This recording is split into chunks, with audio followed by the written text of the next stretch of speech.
बिस्मिल्लाहिर्रहमानिर्रहीम। अस्सलाम वालेकुम। सो स्टूडेंट्स, आज हम लेकर आए हैं आप लोगों के लिए मैक्रो मॉलिक्यूल्स की वन शॉट। इस चैप्टर में हम कंप्लीटली इसके आज जो क्वारीज होंगी, सारे कॉन्सेप्ट्स होंगे, हम आज डिस्कस करने वाले हैं इस वन शॉट के अंदर। इसमें मोस्ट इंपोर्टेंट जो टॉपिक है वो है आपके पास protein and enzyme according to your chemistry macro molecules chapter. आप एमडी गेट की तैयारी करें, आप पीकेट की तैयारी करें, आप नीट के स्टूडेंट्स हैं, कंप्लीटली यहाँ से समझ सकते हैं। आप जिस भी बोर्ड से ताल्लुक रखते हैं, आसिन से, पंजाब से, केपीके से, बलूचिस्तान से, सारे क्रिस्टल क्लियर यहाँ से कर सकते हैं। अभी तक अगर आप लोगों ने टीच दो यूट्यूब चैनल को सब्सक्राइब नहीं किया तो सब्सक्राइब लाजमी करें, बेल आइकन को प्रेस करें ताकि आप लोगों से हमारी कोई भी वीडियो मिस ना हो सके। क्रिस्टल क्लियर करेंगे, हर एक चीज को कॉन्सेप्ट्स के जरिए हम क्या करते जाएंगे, क्लियर करते जाएंगे। हमारा व्हाट्सएप चैनल टीच दो को लाजमी ज्वाइन कीजिएगा, लिंक डिस्क्रिप्शन के अंदर है, वहां पर इंपोर्टेंट नोट्स और पीडीएफ आप लोगों को मिलते रहते हैं। तो क्रिस्टल क्लियरली हम क्या करेंगे, टॉपिक की शुरुआत करने वाले हैं। अदर अकाउंट पे भी हमें फॉलो कर सकते हैं, टिकटॉक दुआ जरा, फेसबुक दुआ जरा, इंस्टाग्राम टीच दुआ, और हमारे दोनों चैनल्स को लाजमी सब्सक्राइब कीजिएगा, डियर दुआ, टीच दुआ और टीच दुआ बायोलॉजी। चले स्टार्ट कर। इसमें देखें मैक्रो मॉलिक्यूल के अंदर जो आज हम टॉपिक पढ़ेंगे मैक्रो मॉलिक्यूल के अंदर, वो सबसे पहले हम पढ़ेंगे मैक्रो मॉलिक्यूल्स के अंदर सबसे पहले हम जो पढ़ेंगे चैप्टर, वो हम पढ़ेंगे टॉपिक ऑफ प्रोटीन्स को पहले हम लोग पढ़ लेते हैं। सो आप लोगों के पास प्रोटीन क्या होते हैं, एनीबॉडी नोस? आप बता नहीं सकते लेकिन मैं आपको बता देती हूँ प्रोटीन क्या होते हैं। प्रोटीन्स याद रखिएगा, आपको इसको पढ़ना है केमिस्ट्री के लिहाज से। थोड़े कॉन्सेप्ट हम बायोलॉजी के हिसाब से पढ़ेंगे और थोड़े कॉन्सेप्ट हम पढ़ेंगे केमिस्ट्री के हिसाब से पढ़ेंगे। सो ध्यान में आप लोगों ने रखना है वर्ड अबाउट। सो स्टूडेंट्स, यहाँ पर देखिएगा कि प्रोटीन को अब हम डिटेल में पढ़ते हैं। देखिए प्रोटीन क्या होता है, मोनोमर्स होता है, यानी कि जब दो मोनोमर्स आपस में, बहुत सारे जो मोनोमर्स हैं वो आपस में मिलते हैं तो एक पॉलीमर को बनाते हैं। वो पॉलीमर क्या है, प्रोटीन। यानी कि छोटे छोटे मोनोमर्स मिलेंगे जो कि अमाइनो एसिड्स हैं, वो मिलकर क्या बनाएंगे, एक पॉलीमर बनाएंगे जो कि क्या है, प्रोटीन है। याद रखिएगा प्रोटीन क्या है, पहली point, it is a monomer of the amino acids. ये अमाइनो एसिड का क्या है, याद रखिएगा, इट इज अ पॉलीमर। ये क्या है, पॉलीमर है किसका, अमाइनो एसिड्स का। और अमाइनो एसिड्स क्या है, इसके मोनोमर्स हैं। तो it is a polymers of the amino acids. Protein क्या है, पॉलीमर है अमाइनो एसिड्स का, और अमाइनो एसिड्स क्या है, मोनोमर्स है प्रोटीन के। सही है। उसके बाद सेकंड पॉइंट जो आपने याद रखनी है, जो कि इंपॉर्टेंट है, आप देखें प्रोटीन को आप दूसरा कहते हैं, it is also called a polypeptide chain, क्योंकि प्रोटीन के दरमियान में जो बॉन्ड पाया जाता है वो पेप्टाइड बॉन्ड पाया जाता है। सो यहाँ पर आप लोग लिखेंगे कि it is also called polypeptide chain. इसे आप लोग क्या बोलते हैं, पॉलीपेप्टाइड चेन भी कहते हैं। इतना कॉन्सेप्ट आपको का बिल्ड हो गया।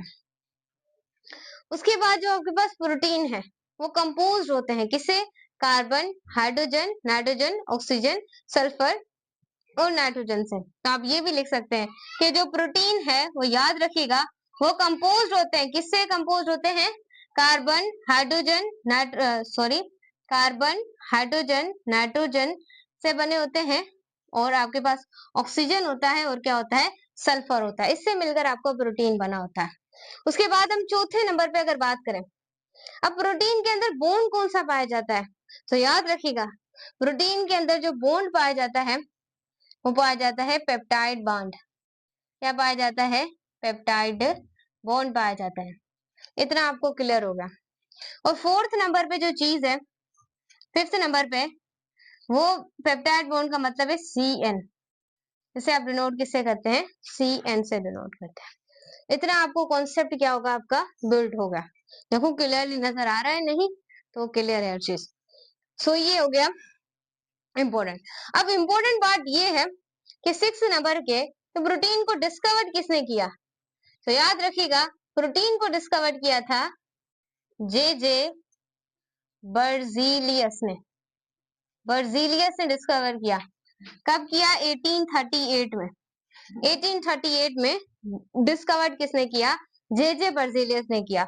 उसके बाद 7th पॉइंट आप लोगों के पास ये है कि सबसे पहले किसने डिस्कवर किया था? जे बर्जेलियस ने। पॉइंट को मिला मत दीजिएगा, देखें मैं देखूं, हाँ जी, पॉइंट को मिला मत दीजिएगा, मैं अगेन कह रही हूँ।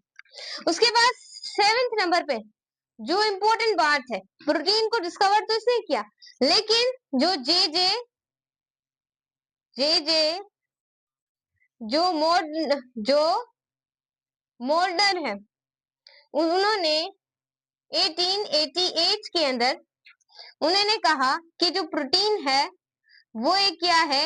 वाइटल मॉलिक्यूल है, एक वाइटल मॉलिक्यूल है। किसने बोला? जे मोल्डर ने बोला। ये चीज याद रखिएगा। डिस्कवर किसने किया था? जे बर्जेलियस ने किया था। उसके बाद जे मोल्डर ने बताया था कि प्रोटीन एक क्या है? वाइटल मॉलिक्यूल है। इतना आपको क्लियर हो गया। अब आप मेरे ख्याल से अब आप आगे बढ़ सकते हैं। उसके बाद हम आगे चलते हैं। सही है। उसके बाद नेक्स्ट आप लोगों के पास है कि इन्होंने बोला कि जो आप लोगों के पास प्रोटीन है, क्या? प्रोटीन। अब ये क्या बोलना चाहते हैं? प्रोटीन, प्रोटीन याद रखिएगा एक स्ट्रक्चरल एंड फंक्शनल यूनिट होता है इन ऑल लिविंग ऑर्गेनिज्म का। जितने भी लिविंग ऑर्गेनिज्म हैं उनका स्ट्रक्चरल फंक्शनल यूनिट है प्रोटीन। प्रोटीन परफॉर्म करता है, ये भी याद रखिएगा, प्रोटीन परफॉर्म करता है ऑल एक्टिविटीज इन बॉडी। जितनी भी बॉडी की एक्टिविटीज होती हैं, प्रोटीन उसको भी क्या करता है? परफॉर्म करता है। जितनी भी बॉडी की आप लोगों के अंदर एक्टिविटीज होती हैं, तो उसे कौन परफॉर्म करता है? आपका प्रोटीन करता है। याद रखिएगा, प्रोटीन क्या है? वाइटल एक तरह का क्या है? मॉलिक्यूल है। ये भी चीज आपको क्या हुई होगी? क्लियर हुई होगी। प्रोटीन जो है वो फंक्शन करता है एक तरह का। प्रोटीन एक तरह का क्या करता है? फंक्शन करता है। वो कौन सा फंक्शन करता है? प्रोटीन रिपेयर करता है, किसी भी चीज को रिपेयर करता है जो कि डैमेज हो जाती है, और क्या करता है? रिप्लेस भी करता है जो डैमेज चीजें होती हैं, डैमेज थिंग्स जो होती हैं बॉडी के अंदर, उसे भी क्या करता है? रिप्लेस करता है। और जो रिपेयर करने वाली होती, ठीक होने वाली होती है, उसे ठीक भी कौन करता है? प्रोटीन करता है।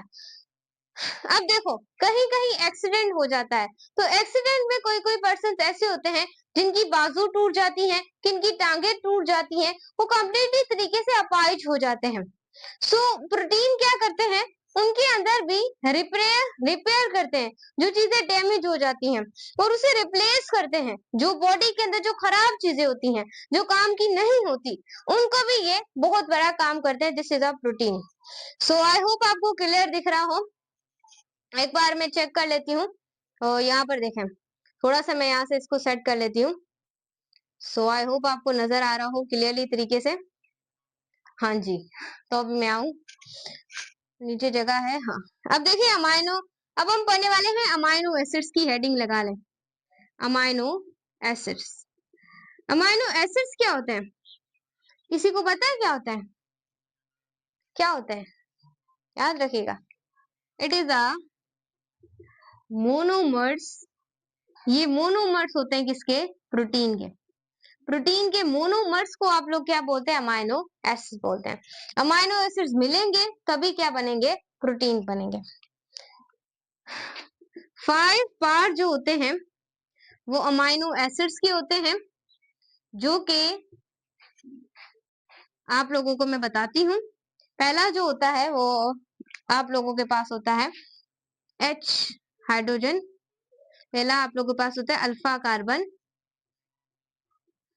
दूसरा आप लोगों के पास होता है अमाइन ग्रुप। एक प्रोटीन की फॉर्मेशन करने के लिए इसके 5 पार्ट यहाँ पर कैरी ऑन हिस्सा ले रहे होते हैं। उसके बाद थर्ड नंबर पे हमारे पास होता है कार्बोक्सिलिक ग्रुप,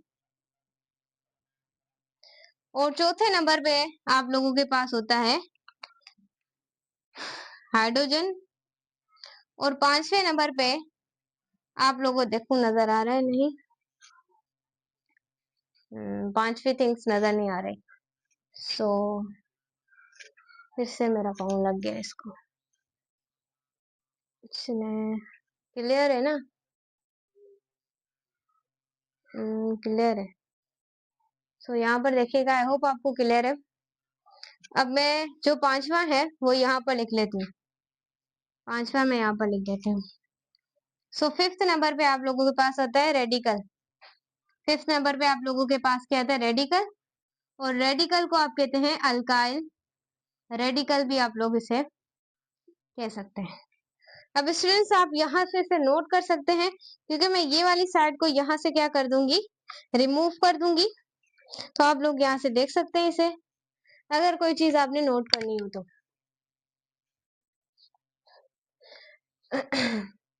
ये बच्चों इंपॉर्टेंट कॉन्सेप्ट है, फ्री में आपको कोई नहीं बताएगा, बता रही हूँ, तो इसे हर चीज को अपने फायदे के लिए यूज करें यहाँ पर। क्लियर हो गया? अब नेक्स्ट आपने प्रोटीन के बारे में हर चीजें देख ली हैं और समझ लिया है। अब ये है कि पांचवी चीज भी आपने, अब कैसे बीच में अमाइनो एसिड या पेप्टाइड बॉन्ड को फॉर्मेशन, यानी कि 5 पार्ट होते हैं अमाइनो एसिड्स के।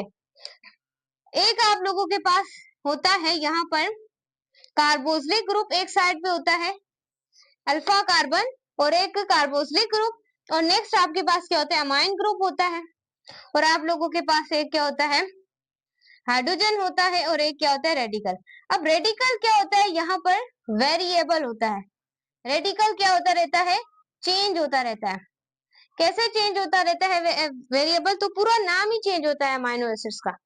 अगर हमारे पास रेडिकल है, उस रेडिकल के साथ हम H लगा लें तो नाम चेंज हो जाएगा, तो आपके पास हो जाएगा ग्लाइसिन, ग्लाइसिन हो जाएगा। अगर रेडिकल के साथ हम H लगा दें, अगर रेडिकल के साथ हम CH3 लगा दें, CH3 लगा दें, सो आप लोगों के पास हो जाएगा ग्लाइसिन, या ऐसे लगा दें C2H5 लगा दें, सो एलेलीन हो जाएगा, एलेलीन, एलेलीन। अगर फॉर एग्जाम्पल रेडिकल के साथ हम C2H7 लगा दें, सो याद रखिएगा अब नाम चेंज हो जाएगा अमाइनो एसिड्स का।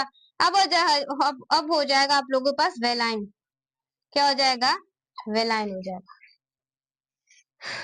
सही है? अगर रेडिकल के साथ CH2 लगा दे, CH2OH लगा दे, तो नाम चेंज हो जाएगा। अब आप लोगों के पास क्या हो जाएगा? सिराइन हो जाएगा। ये नाम है। देखिए जो रेडिकल है वो चेंजेबल है, वो क्या है? वेरिएबल है, वो चेंज होता रहेगा। आप अगर रेडिकल के साथ H लगाएंगे तो ग्लाइसिन नाम हो जाएगा, अगर रेडिकल के साथ C2H5 लगाएंगे तो एलेलीन हो जाएगा, उसके बाद C2H4 लगाएंगे, सॉरी C2H7 लगाएंगे तो वेलाइन हो जाएगा, अगर R के साथ CH2OH अमाइनो एसिड लगाएंगे सिराइन। यानी कि रेडिकल यहाँ पर वेरिएबल है, ये चेंज होता रहेगा। बाकी ये तीनों चीजें, ये वाली चीज ये भी कांस्टेंट रहेगी, और ये वाली चीज ये भी यहाँ पर कांस्टेंट रहेगी, ये वाली चीज ये भी यहाँ पर कांस्टेंट रहेगी। सिर्फ चेंज होगा तो बोले तो क्या होगा? वो होगा रेडिकल। और रेडिकल को मैंने आपको ये भी बताया, इसे हम अल्काइल रेडिकल भी कहते हैं। काफी बच्चे ना बोलते हैं कि अल्काइल रेडिकल क्या है? वही रेडिकल है जो कि तुम यहाँ पे पढ़ते हो। सही हो गया? यानी कि रेडिकल को तुम इसमें कुछ और चीजें ऐड कर जाओगे चीजें, तो उस तरीके से आप लोगों के पास क्या होता जाएगा? नाम होता जाएगा। अगर H होगा, ग्लाइसिन, ये सारा आप पढ़ते रहते हैं। तो ये चीजें आपने को क्लियर हो गया। नोट करना है तो नोट कर ले, मैं साइड हट जाती हूँ अगर आपको नोट करना हो तो, वरना मैं कोई आपको वो नहीं कर रही कि लाजमी नोट करें। आपके काम की चीजें तो नोट कर लें, वैसे तो मैंने हर चीज काम की लिखी है। अब आई होप स्टूडेंट्स आपको यहाँ तक क्या हो कॉन्सेप्ट बिल्ड हो गए हो। तो मैंने बिल्ड करने की बहुत ज्यादा कोशिश करने के लिए बहुत ज्यादा चीजें आपको समझा दी हैं आई होप। अब आप लोगों के पास दो तरह के प्रोटीन होते हैं। कितने तरह के होते हैं? दो तरह के प्रोटीन होते हैं। एक आप लोगों के पास होता है फिब्रस प्रोटीन, एक होता है फिब्रस प्रोटीन। दूसरा आप लोगों के पास होता है ग्लोबुलर प्रोटीन, ग्लोबुलर प्रोटीन। अब फिब्रस प्रोटीन याद रखिएगा ये एलोंगेटेड होते हैं, एलोंगेटेड। ये इंपॉर्टेंट पॉइंट है, ये आपने याद रखनी है। और जो आपके पास फिब्रस प्रोटीन होते हैं वो क्या होते हैं? सोल्यूबल होते हैं और कैन नॉट बी क्रिस्टलाइज्ड। आप इसे क्रिस्टलाइज्ड नहीं कर सकते। क्लियर है? इसे आप क्रिस्टलाइज भी नहीं कर सकते। ये क्या होते हैं? सोल्यूबल होते हैं। ये भी चीज आपने याद रखनी है, इंपॉर्टेंट कॉन्सेप्ट है स्टूडेंट। सो याद रखिएगा स्टूडेंट्स, ये नेचर के अंदर क्या होते हैं? Elastic in nature. ये नेचर के अंदर क्या होते हैं? इलास्टिक होते हैं। ये भी पॉइंट याद रखिएगा कि फिब्रस प्रोटीन नेचर के अंदर इलास्टिक होते हैं। उसके बाद याद रखिएगा ये स्ट्रक्चरल प्रोटीन होते हैं। अब अगर एमसीक्यू आता है, ये बायोलॉजी के अंदर भी आता है कि स्ट्रक्चरल प्रोटीन कौन से होते हैं, तो याद रखिएगा फिब्रस प्रोटीन होते हैं। इसकी ईएक्स लाजमी लिखिएगा, मैं आपको लिख देती हूँ। Keratin is the best example, collagen it is the best example on this. Next हमारे पास आता है haemoglobin, it is the best example on it. उसके बाद नेक्स्ट आप लोगों के पास आता है केराटिन, कोलेजन, हेमोग्लोबिन, उसके बाद एल्ब्यूमिन। ये सारे जो होते हैं CD, ये सारे जो आप लोगों के पास होते हैं ये पाए जाते हैं फिब्रस प्रोटीन। और जो एलोंगेटेड होते हैं, यानी कि एलोंगेटेड, वो फिब्रस प्रोटीन होते हैं। लेकिन जो 3D स्ट्रक्चर में होते हैं, स्पेरिकल स्ट्रक्चर होती है, जो कि स्पेरिकल होते हैं और 3D स्ट्रक्चर में होते हैं, वो आप लोगों के पास क्या होते हैं? Globular protein. Globular protein spherical है, 3D स्ट्रक्चर में है। सो ऐसे प्रोटीन को आप लोग क्या बोलते हैं? ग्लोबुलर प्रोटीन कहते हैं। उसके बाद याद रखिएगा इनसोल्यूबल, ये क्या होते हैं? इनसोल्यूबल होते हैं। ये इंपॉर्टेंट पॉइंट आपने याद रखनी है। उसके बाद याद रखिएगा इसे कैन बी क्रिस्टलाइज्ड, इसे हम क्रिस्टलाइज भी कर सकते हैं। इसके अंदर प्रोटीन की याद रखिएगा टर्शरी स्ट्रक्चर पाई जाती है, जो कि हम अभी पढ़ेंगे। और क्वाइंट्री जो स्ट्रक्चर है वो प्रोटीन की पाई जाती है किसके अंदर? ग्लोबुलर प्रोटीन के अंदर। टर्शरी और प्रोटीन की कौन सी स्ट्रक्चर पाई जाती है? क्वार्टरी। ये क्या होते हैं? शेप के अंदर, स्ट्रक्चर के अंदर स्पेरिकल होते हैं और ये इनसोल्यूबल होते हैं। इसे हम क्रिस्टलाइज कर सकते हैं। इसकी टर्शरी स्ट्रक्चर होती है और क्वार्टरी स्ट्रक्चर होती है, इंपॉर्टेंट पॉइंट। उसके बाद ये इन इलास्टिक इन नेचर, ये नेचर के अंदर क्या होते हैं? इन इलास्टिक होते हैं। ये भी आपको पता होगा कि नेचर के अंदर इन इलास्टिक होते हैं। बस यही थी कुछ चीजें। इसकी एग्जाम्पल हमारे पास आता है फिब्रोजिन, हार्मोन, एंजाइम। ये कुछ इसकी एग्जाम्पल है किसकी? ग्लोबुलर प्रोटीन की। यानी जो आपके पास फिब्रस प्रोटीन है, देखो हिल तो नहीं गया, फिर से मेरी टांग लग गई इसको, तो देखो। सो ये चीज आपने याद रखना है। आई होप आपको क्लियर हो कि ये जो फिब्रस प्रोटीन होते हैं ये एलोंगेटेड होते हैं, सोल्यूबल होते हैं। इसे आप क्रिस्टलाइज नहीं करते, ये नेचर के अंदर इलास्टिक होते हैं। ये स्ट्रक्चरल देते हैं, नेचर में ये स्ट्रक्चरल प्रोटीन होते हैं, जैसे केराटिन, कोलेजन, आपके पास क्या हो गया? एल्ब्यूमिन हो गया और CD हो गया। क्लियर है? उसके बाद है ग्लोबुलर प्रोटीन, जो कि स्पेरिकल होते हैं, 3D स्ट्रक्चर होती है। ये इनसोल्यूबल होते हैं, इसे आप क्रिस्टलाइज नहीं कर सकते। इसकी स्ट्रक्चर टर्शरी और क्वाइंट्री होती है। ये नेचर के अंदर इनइलास्टिक होते हैं, जैसे फिब्रोजिन, हार्मोन हो गया और एंजाइम हो गया। ये सारी चीजें तुम्हें क्लियर होंगी। अब तुम यहाँ से गौर से देखना, ये प्राइमरी स्ट्रक्चर से अब नोट कर ले। कर लिया है नोट? अब चलो मिटाते हैं इसको। फ्रेंड्स, अब हम आ चुके हैं अपनी नेक्स्ट जर्नी की तरफ, जो कि बहुत ज्यादा इंटरेस्टिंग होने वाली और मजेदार है। इसके अंदर हम पढ़ेंगे कि प्रोटीन की प्राइमरी स्ट्रक्चर, प्रोटीन की सेकेंडरी स्ट्रक्चर, प्रोटीन की टर्शियरी स्ट्रक्चर, प्रोटीन की क्वांटरी स्ट्रक्चर। इसमें से काफी सवाल आते हैं, बायोलॉजी में भी और केमिस्ट्री में भी 2-3 इसके आ जाते हैं। सो हम डिटेल में पढ़ें तो देखिएगा। अब देखिए, प्राइमरी स्ट्रक्चर ऑफ प्रोटीन क्या है? Primary structure of protein, protein की प्राइमरी स्ट्रक्चर आखिर है क्या? किसी ने सुना है कि प्राइमरी स्ट्रक्चर प्रोटीन की क्या होती है? मैं बताती हूँ क्या है। तो प्राइमरी स्ट्रक्चर क्या होती है?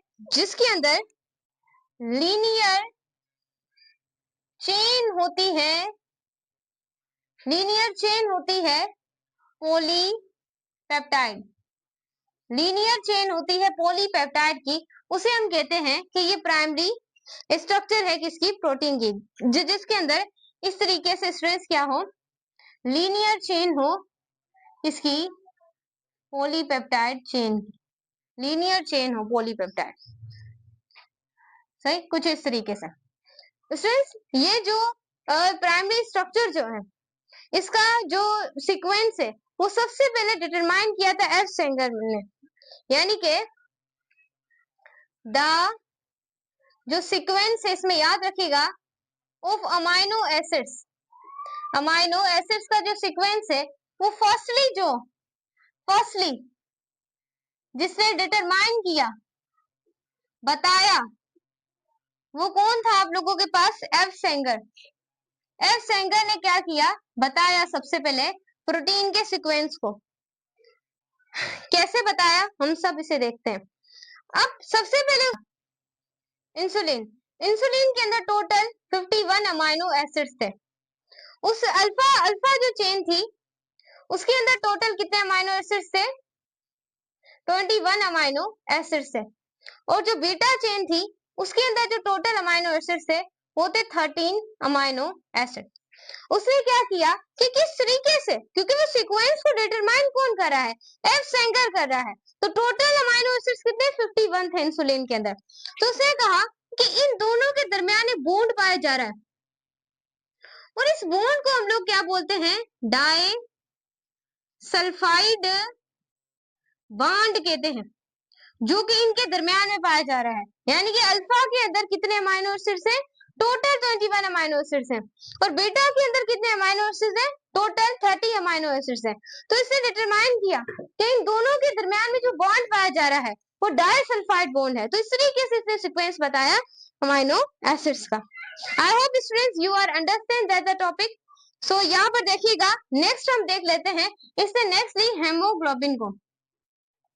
हेमोग्लोबिन, हेमोग्लोबिन के अंदर टोटल अमाइनो एसिड्स 574, इसे याद रखिएगा। अल्फा चेन भी इसके अंदर 2 होती हैं और बीटा चेन भी इसके अंदर 2 होती हैं। ये अक्सर आपको कोई टीचर नहीं बताएगा, सच बता रही हूँ, डिटेल में पढ़ा रही हूँ, कॉन्सेप्ट सारे आपके क्लियर हो रहे हैं। अब देखिए, अल्फा चेन, अल्फा चेन, फिर अल्फा चेन, फिर बीटा चेन, फिर बीटा चेन, चीज सब आई थी। अब देखिए अल्फा चेन के अंदर टोटल अमाइनो एसिड्स कितने हैं, और बीटा चेन के अंदर टोटल अमाइनो एसिड्स कितने? तो काउंट अप कर लेते हैं। 41 और 2, यहाँ पर क्या हो गया? 8, 82 और 46 12, 8 9 92 और 82 4। यहाँ पर हम चेकआउट कर लेते हैं ना, यहाँ पर टोटल पाए जाते हैं 141, यहाँ पर 141, 146 और यहाँ 146। काउंटेड 141 को 2 का पारा लगाओ, 2 1 2, 2 4 8, 2 1 2, 282। 146 को 2 बार लगाओ, 2 6 12, 2 4 8 और 9, 2 1 2, कितने हो गए? 292। 4 8 और 9 कितने हुए? 10, 9 10 11 12 13 14 15 16 17, 17 एक इसको दिया, कितने हो गए? 5, 574 हो गए। मैम आप काउंटिंग तो जल्दी ही कर ली आप लोगों ने। तो इस तरीके से आपने माइंड को इस्तेमाल करना है कि देखिए, अल्फा चेन के अंदर टोटल 141 अमाइनो एसिड्स हैं, दूसरी अल्फा चेन के अंदर भी 141 अमाइनो एसिड्स हैं, बीटा 2 क्या है? बीटा चेन है, और इस बीटा चेन के अंदर कितने हैं? 146 अमाइनो एसिड्स हैं। आई होप आपको क्लियर नजर आ रहा हो। अब इन सब के बीच में जो बॉन्ड पाया जा रहा है, इन सब के बीच में उस बॉन्ड को आप लोग क्या बोलते हैं? Disulphide bond. के इनके दरमियान में भी क्या पाया जा रहा है? Disulphide bond. So students यहाँ पर देखें, इन सब के बीच में क्या पाया जा रहा है? डाइसल्फाइड बॉन्ड पाया जा रहा है। सो इस तरीके से इसने सीक्वेंस को डिटरमाइन किया। I hope you understand. Note it up, note it up. तो ये प्राइमरी स्ट्रक्चर आपको समझ आ गई होगी। So this is the primary structure of the protein. ये आपको क्लियर हो गई होगी। अब जल्दी जल्दी हम सेकेंडरी स्ट्रक्चर, टर्शियरी स्ट्रक्चर और क्वाड्री स्ट्रक्चर को भी देख लेते हैं। अब हम पढ़े हैं कि secondary structure of protein. Protein की सेकेंडरी स्ट्रक्चर क्या है? व्हाट अबाउट, है क्या मैम सेकेंडरी स्ट्रक्चर प्रोटीन की? सो याद रखिएगा, जो सेकेंडरी स्ट्रक्चर है प्रोटीन की वो आपने अच्छे तरीके से समझनी है। बच्चों ये भी चेन होती है, ये भी चेन होती है। किसकी चेन होती है बच्चों? ये क्या होती है? एक तरह की कॉइल्ड स्ट्रक्चर होती है। किसकी? ये से भी कह सकते हैं पॉलीपेप्टाइड चेन की। कॉइल जो स्ट्रक्चर होती है पॉलीपेप्टाइड चेन की, उसे आप सेकेंडरी स्ट्रक्चर ऑफ प्रोटीन। इसके अंदर अल्फा चेन भी पाई जाती है, इसके अंदर भी, और इसके अंदर बीटा जो चेन्स होती हैं, वो पिछला कॉन्सेप्ट मैं आपको बता चुकी हूँ उसका बिल्कुल क्लियरली तरीके से, अल्फा चेन, बीटा चेन, सारा कुछ। इसकी एग्जाम्पल मेरे बच्चे आप लेना चाहें तो ले सकते हैं केराटिन, केराटिन, और सेकेंड आप लोग ले सकते हैं collagen. This is the best example. Next आप लोगों के पास है tertiary structure of protein. Protein की टर्शरी स्ट्रक्चर देख लें जरा, आपको कॉन्सेप्ट क्लियर हो जाए। टर्शरी स्ट्रक्चर जो प्रोटीन की होती है वो 3D हाईली कॉइल्ड, यहाँ पर क्या होती हैं? पॉलीपेप्टाइड चेन होती हैं, highly coiled polypeptide chain. I hope you understand. फिर से लिया तू। तो यहाँ पर देखें, इसकी एग्जाम्पल आप लोग क्या लिखेंगे? इसकी एग्जाम्पल स्टूडेंट्स आप लोग लिखेंगे हार्मोन, टर्शरी स्ट्रक्चर। स्टूडेंट्स ये आप एंजाइम लिख दें यहाँ पर। इसकी स्ट्रक्चर क्या होती है? ये एंजाइम, एंजाइम की टर्शरी स्ट्रक्चर होती है ना। सो यहाँ पर हमारे पास है क्वांटरी स्ट्रक्चर, क्वांटरी स्ट्रक्चर ऑफ प्रोटीन। अब क्वांटरी स्ट्रक्चर से क्या मुराद है? इसमें अरेंजमेंट होती है। किसकी अरेंजमेंट होती है? मेनी पॉलीपेप्टाइड चेन की, बहुत सारी होती हैं। जैसे कि स्टूडेंट्स इसकी एग्जांपल बेस्ट आप लोग ले सकते हैं हार्मोन्स, हार्मोन्स इसकी बेस्ट एग्जांपल है। सो यहाँ से हुआ हमारा प्रोटीन का लेक्चर टू एंड। यहाँ से आप नोट कर लें। और बाय और स्टूडेंट्स अब हम पढ़ते हैं एंजाइम को, इसको आप नोट आउट कर लें। Note out now, note out now, note out. So बच्चों पढ़ने वाले हैं एंजाइम को डिटेल में। एंजाइम आप लोगों के पास क्या होते हैं? Enzyme are biocatalyst. क्या होते हैं? बायो कैटालिस्ट होते हैं। ये बायो कैटालिस्ट होते हैं। बायो कैटालिस्ट का मतलब होता है स्टूडेंट्स, ये क्या करते हैं? फास्ट करते हैं रिएक्शन को। रिएक्शन को क्या करते हैं? फास्ट करते हैं। एंजाइम बायो कैटालिस्ट होते हैं। इन लिविंग ऑर्गेनिज्म, जितने भी लिविंग ऑर्गेनिजम्स होते हैं, एंजाइम क्या करते हैं? बायो कैटालिस्ट का काम करते हैं। उनके रिएक्शंस को क्या करवाते हैं? स्पीड अप करवाते हैं। ये इंपॉर्टेंट कॉन्सेप्ट है जो आप लोगों को पता होना चाहिए। एंजाइम, जहां पर भी सवाल आ जाए कि बायो कैटालिस्ट कौन है, आप लोगों ने क्या बोलना है? एंजाइम है। एंजाइम क्या है? ये हमारे पास क्या है? बायो कैटालिस्ट है एंजाइम आप लोगों के पास। अब बच्चों आप लोगों को पता होना चाहिए कि आप लोगों के पास मेटाबॉलिज्म क्या है। मेटाबॉलिज्म का कॉन्सेप्ट अक्सर बच्चों को समझ नहीं आता। मेटाबॉलिज्म, मेटाबॉलिज्म, तो यहाँ पर आपने फोकस करना है, बहुत अच्छे तरीके से टर्म्स को स्टडी करना है। मेटाबॉलिज्म का मतलब होता है मल्टीपल रिएक्शन जितने भी मल्टीपल जो रिएक्शन है वो ओकर होते हैं किसमें, लिविंग ऑर्गेनिजम्स में, लिविंग ऑर्गेनिजम्स में, उसे आप सिंप्लीफाई क्या बोलते हैं, मेटाबॉलिज्म कहते हैं। मेटाबॉलिज्म, जितने भी मल्टीपल रिएक्शन हमारी बॉडी के अंदर होते हैं, लिविंग ऑर्गेनिज्म में होते हैं, उसे सिंप्लीफाई आप क्या बोलते हैं, मेटाबॉलिज्म कहते हैं।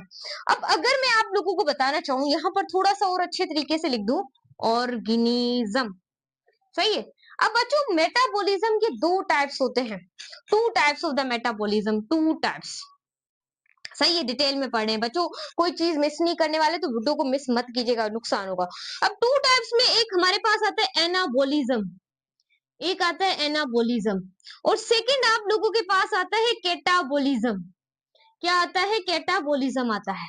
अब एनाबोलिज्म, एनाबोलिज्म आप उसे कहते हैं, याद रखिएगा मेरे बच्चे, जहां पर मैं यहाँ पर आकर आपको एक्सप्लेन करूंगी डिटेल के अंदर, ये तो मैंने आपको टाइप्स के दौरान बताया। अब सबसे पहले हम डिस्कस कर लेते हैं यहाँ पर आगे एनाबोलिज्म को, कि भाई एनाबोलिज्म क्या होती है। सही है, एनाबोलिज्म क्या होती है, स्मॉल जो मॉलिक्यूल से कॉपी करते जाना है, आपने नोट्स बनाते जाना है, कंबाइन होते हैं और मेक करते हैं, किसको मेक करते हैं, लार्जर मॉलिक्यूल को, उसको सिंप्लीफाई आप क्या बोलते हैं, एनाबोलिज्म कहते हैं। अब इसकी एग्जाम्पल लाजमी याद कीजिएगा, जो एग्जाम्पल आपको देने वाली हूं वो है फोटोसिंथेसिस, फोटोसिंथेसिस या प्रोटीन की साइंथेसिस होना। सेकंड एग्जाम्पल, प्रोटीन साइंथेसिस होना, सही है। ये चीज भी आपने क्या करनी, याद रखनी है। अब कैसे छोटे मॉलिक्यूल मिलकर बड़ा मॉलिक्यूल बनाएंगे, कैसे कैसे प्रोसेस हो गए, मैम डॉक्टर दुआ आप लोगों को सब बताएगी। देखिए बच्चों, मैंने अपना जो नाम है वो टीच दुआ रखा है क्योंकि मुझे पसंद है, इस वजह से मैं आगे डी आर नहीं लगाती। वैसे आप लोगों को मैंने बता दिया कि मैं कौन हूँ। अब यहाँ पर देखें फोटोसिंथेसिस। अब फोटोसिंथेसिस क्या होती है, छोटे molecules carbon dioxide plus water, ये दोनों जब आपस में मिलते हैं, ये दोनों जब आपस में मिलते हैं in the presence, in the presence, किसकी प्रेजेंस में, सनलाइट की प्रेजेंस में। सनलाइट ये क्या है, सूरज है। सनलाइट की प्रेजेंस में जब आपस में मिलते हैं तो यहाँ पर एक ग्लूकोज का मॉलिक्यूल बनता है बड़ा, C6H12O6, ग्लूकोज का एक बड़ा मॉलिक्यूल बनता है। इसको सिंप्लीफाई मेरे बच्चे आप क्या बोलते हैं, फोटोसिंथेसिस। क्लियर नजर आ रहा है, बिल्कुल क्लियर नजर आ रहा है। कार्बन डाइऑक्साइड और वाटर ये दोनों छोटे मॉलिक्यूल हैं, ये जब आपस में मिले तो इन्होंने एक बड़ा मॉलिक्यूल को क्या कर दिया, तैयार करवा दिया। और वो बड़ा मॉलिक्यूल क्या है, ग्लूकोज है, जिसने जीरो से तैयारी है ना, जीरो से है, कुछ पढ़ा ही नहीं है फर्स्ट ईयर आप लोगों ने। यहाँ पर आपको हर चीज बच्चों जैसी भी मिलेगी ताकि आपके कॉन्सेप्ट्स में कुछ खाली ना रह जाए। यहाँ पर ये एक टाइप थी मेटाबॉलिज्म की। अब यहाँ पर दूसरी टाइप को भी यहाँ पर पढ़ लेते हैं हम लोग।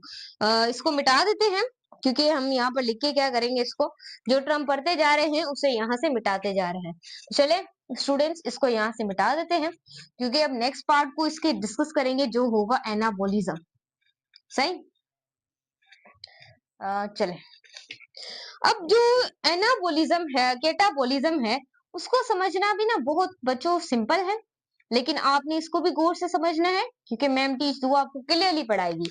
अब केटाबोलिज्म क्या है, केटा का मतलब होता है ब्रेक, ये चीज आपने याद रखनी है, जिसमें ब्रेक हो। कैसे ब्रेक हो मैं बताती हूँ, लार्जर जो मॉलिक्यूल है वो ब्रेक हो, किसमें ब्रेक हो, स्मॉलर मॉलिक्यूल में ब्रेक हो, उसे सिंप्लीफाई आप क्या बोलते हैं, कैटाबोलिज्म कहते हैं। अब इसकी अगर हम एग्जाम्पल लेना चाहें, मैं वॉट एवर द एग्जाम्पल, अब इसकी एग्जाम्पल क्या होगी, मेन थिंग यही है मेरे बच्चे, इसकी एग्जाम्पल क्या है। चले मैं बता देती हूँ, मुझे क्या है, आपको पढ़ाना है, एक अच्छा शागिर्द बनाना है और टॉप करवाना है, पीएमडीसी के सिलेबस को भी हमने गोली मार देनी।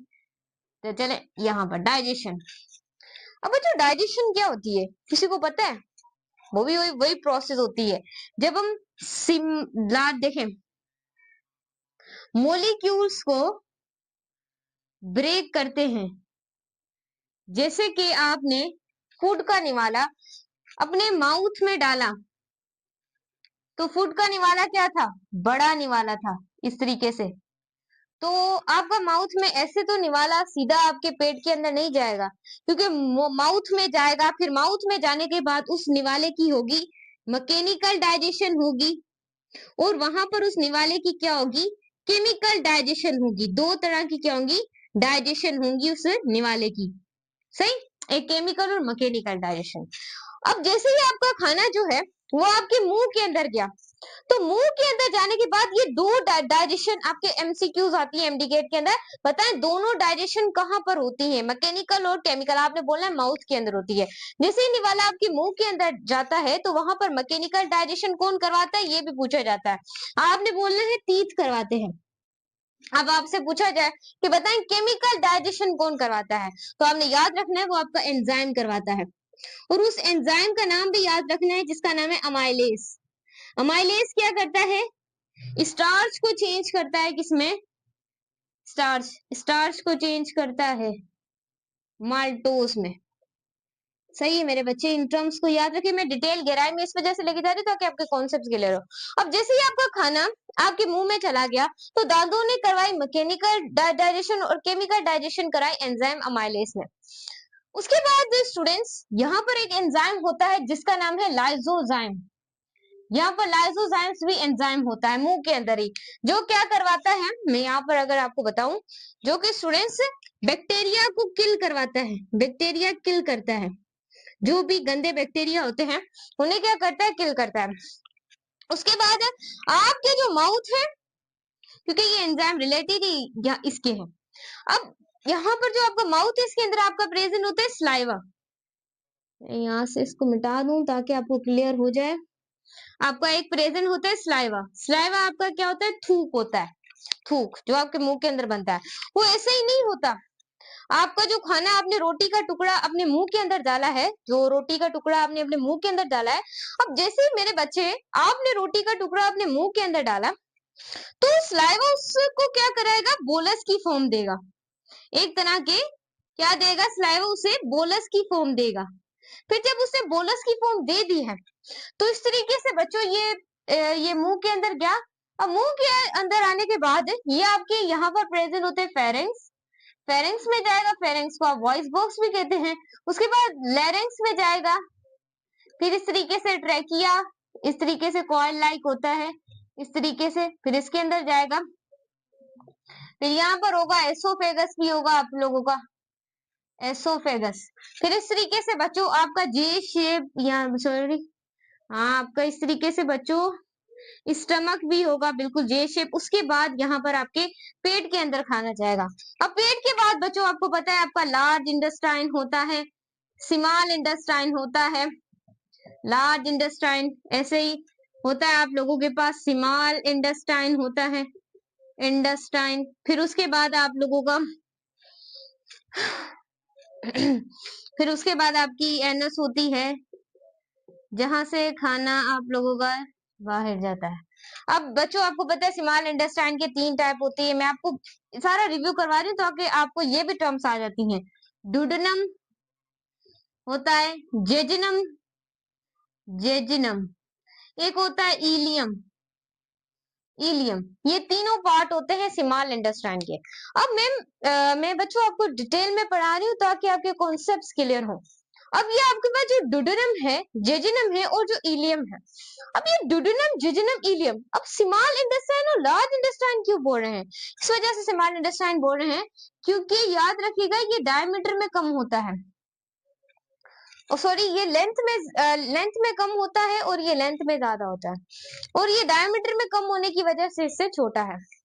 अब अगर स्टूडेंट देखें तो डुडेनम का अलग काम है, जिजिनम का अलग काम है, एलियम का अलग काम है, ये हमारे चैप्टर के अंदर नहीं है। तो मैंने आपको डिटेल करवा दी ताकि आपको पता चल सके कि क्या क्या प्रोसेसेस होते हैं। यहाँ पर भी एब्जॉर्प्शन होती है और यहाँ पर भी एब्जॉर्प्शन होती है। कंप्लीट एब्जॉर्प्शन आके लार्ज इंटेस्टाइन में खत्म होती है, फिर आपका खाना एनएस के जरिए, आपकी फीसिस के जरिए आपकी बॉडी से बाहर निकल आता है। आई होप आपको ये कॉन्सेप्ट याद हो। हम थे डाइजेशन के प्रोसेस की तरफ। आई होप आपको लार्जर मॉलिक्यूल ब्रेक होते हैं किसमें, स्मॉलर मॉलिक्यूल में। क्लियर हुआ स्टूडेंट्स? तो चलें आगे चलते हैं।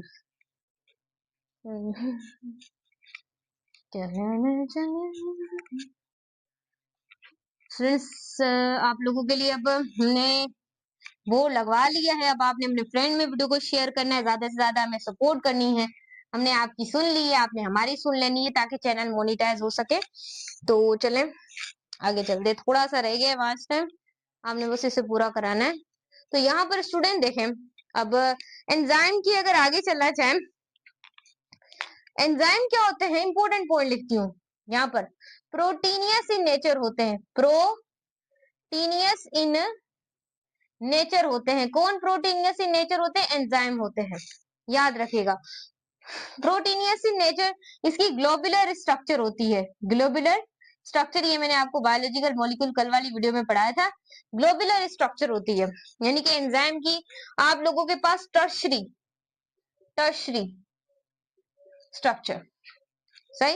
इस तरीके से ये भी आपने क्या करना है, याद रखना है। प्रोटीनियस इन नेचर होते हैं। उसके बाद नेक्स्ट आपने कुछ एंजाइम जो है, कुछ एंजाइम आरएनए बेस्ड भी होते हैं एंजाइम। और जो आरएनए बेस्ड एंजाइम होते हैं उसको सिंपलीफाई आप बोलते हैं राइबोजाइम। क्या बोलते हैं? राइबोजाइम कहते हैं, जो कि राइबोजाइम, सही। कुछ एंजाइम।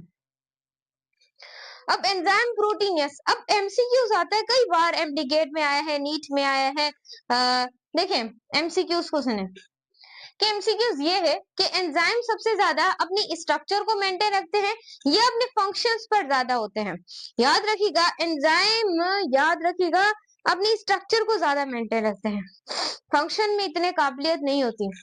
स्ट्रक्चर बोलते हैं, जैसे शादी पे जाना होता है तो मेकअप लड़की सोचती है हमारा खराब ना हो जाए, इस वजह से वो जब विदाई होती है तब रोती भी नहीं है, मेकअप ना खराब हो जाए।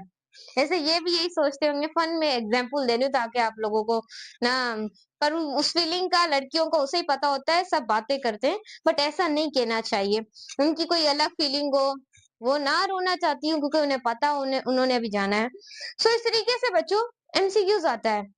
तो एंजाइम जो है वो सबसे ज्यादा अपनी स्ट्रक्चर को मेंटेन रखते हैं या फिर अपने फंक्शन में ज्यादा कैपेबल होते हैं। ये चीज आपने क्या करनी है, याद रखनी है। एंजाइम जो है वो सबसे ज्यादा अपनी स्ट्रक्चर को मेंटेन रखते हैं, आपने यही टिक लगाना है। ये मैं आपको बता रही हूँ, बहुत ज्यादा इंपॉर्टेंट है। चलिए आगे चलते हैं। मैम आप तो साथ साथ एमसीक्यूज भी बता रही हैं, तो चलिए आपको क्लियर होता जाए। अब याद रखिएगा वो एंजाइम, बिल्लू से लिख रही हूँ फिर आप बिल्लू से ब्लैक से आ गई है। कुछ एंजाइम जो है, एंजाइम जो इनसाइड सेल के काम करते हैं, इनसाइड सेल के काम करते हैं, उन एंजाइम को हम क्या बोलते हैं? कभी सुना है? उनको बोलते हैं एंडोजाइम। क्या बोलते हैं? एंडोजाइम कहते हैं। और वो एंजाइम जो कि सेल के बाहर काम करते हैं, enzyme that work outside the cell, जो सेल के आउटसाइड काम करते हैं, वैसे एंजाइम को हम क्या बोलते हैं? एक्सोजाइम। क्या बोलते हैं? एक्सोजाइम कहते हैं। अब देखें, ये समझे आप लोगों के पास कल वाला हमारा यही होने वाला है। वो वन शॉट बहुत बड़ी होगी जो कि सेल स्ट्रक्चर और फंक्शन के नाम से है, क्योंकि इसके अंदर हम इंपॉर्टेंट कॉन्सेप्ट्स को पढ़ेंगे जो कि बहुत ही ज्यादा मजेदार है, और अट्रैक्टिव कॉन्सेप्ट्स को पढ़ेंगे। कल वाली वीडियो मिस नहीं होनी चाहिए। अब देखें मेरे बच्चे करके पढ़ा रही हूँ, आपको बहुत अच्छे तरीके से पढ़ा रही हूँ, तो लाइक सब्सक्राइब और शेयर लाजमी करें। वो एंजाइम जो कि सेल के अंदर काम कर रहे हैं उनको हम क्या बोलते हैं? एंडोजाइम, कभी भूलिएगा मत। और वो एंजाइम जो कि सेल के बाहर काम कर रहे हैं उन एंजाइम को हम क्या बोलते हैं? एक्सोजाइम कहते हैं। इतना क्लियर हुआ मेरे बच्चे, याद रखें। उसके बाद आगे चले मैम, तो चले एंजाइम जो है वो कंटेन करते हैं, किसको कंटेन करते हैं? मैं यहाँ पर थोड़ा सा सही लिखूं ताकि आप लोगों को नजर आए। एंजाइम जो है वो कंटेन करते हैं एक्टिव साइट को, किसको? एक्टिव साइट को कंटेन करते हैं। वो जो एक्टिव साइट जो कंटेन करते हैं वो भी मैं आपको बताऊंगी। और जो अदर साइड होती है एंजाइम की, अदर साइड जो होती है एंजाइम की, उसे सिंप्लीफाई आप क्या बोलते हैं? Allosteric side. ये सारी पॉइंट्स को आप नोट कीजिएगा। एलोस्टेरिक साइड कैसे मैम? समझाती हूँ। ये देखिए, ये फॉर एग्जाम्पल एक एंजाइम है। This is your enzyme. देखें, देख लें मेरे बच्चे, देख लें यहाँ पर। देखें, माइक माइक थोड़ा सही हो जा तो जादू कर। तो ये क्या हो गया? एंजाइम। सही। अब ये एंजाइम है, अब ये एंजाइम का क्या है? For example this is your substrate, this is your substrate, ये सब पढ़ेंगे हम। ऐसे देखें देखें स्टूडेंट्स, यहाँ पर देखिएगा, बोर मत होइएगा, आप लोगों के लिए ये सब कुछ।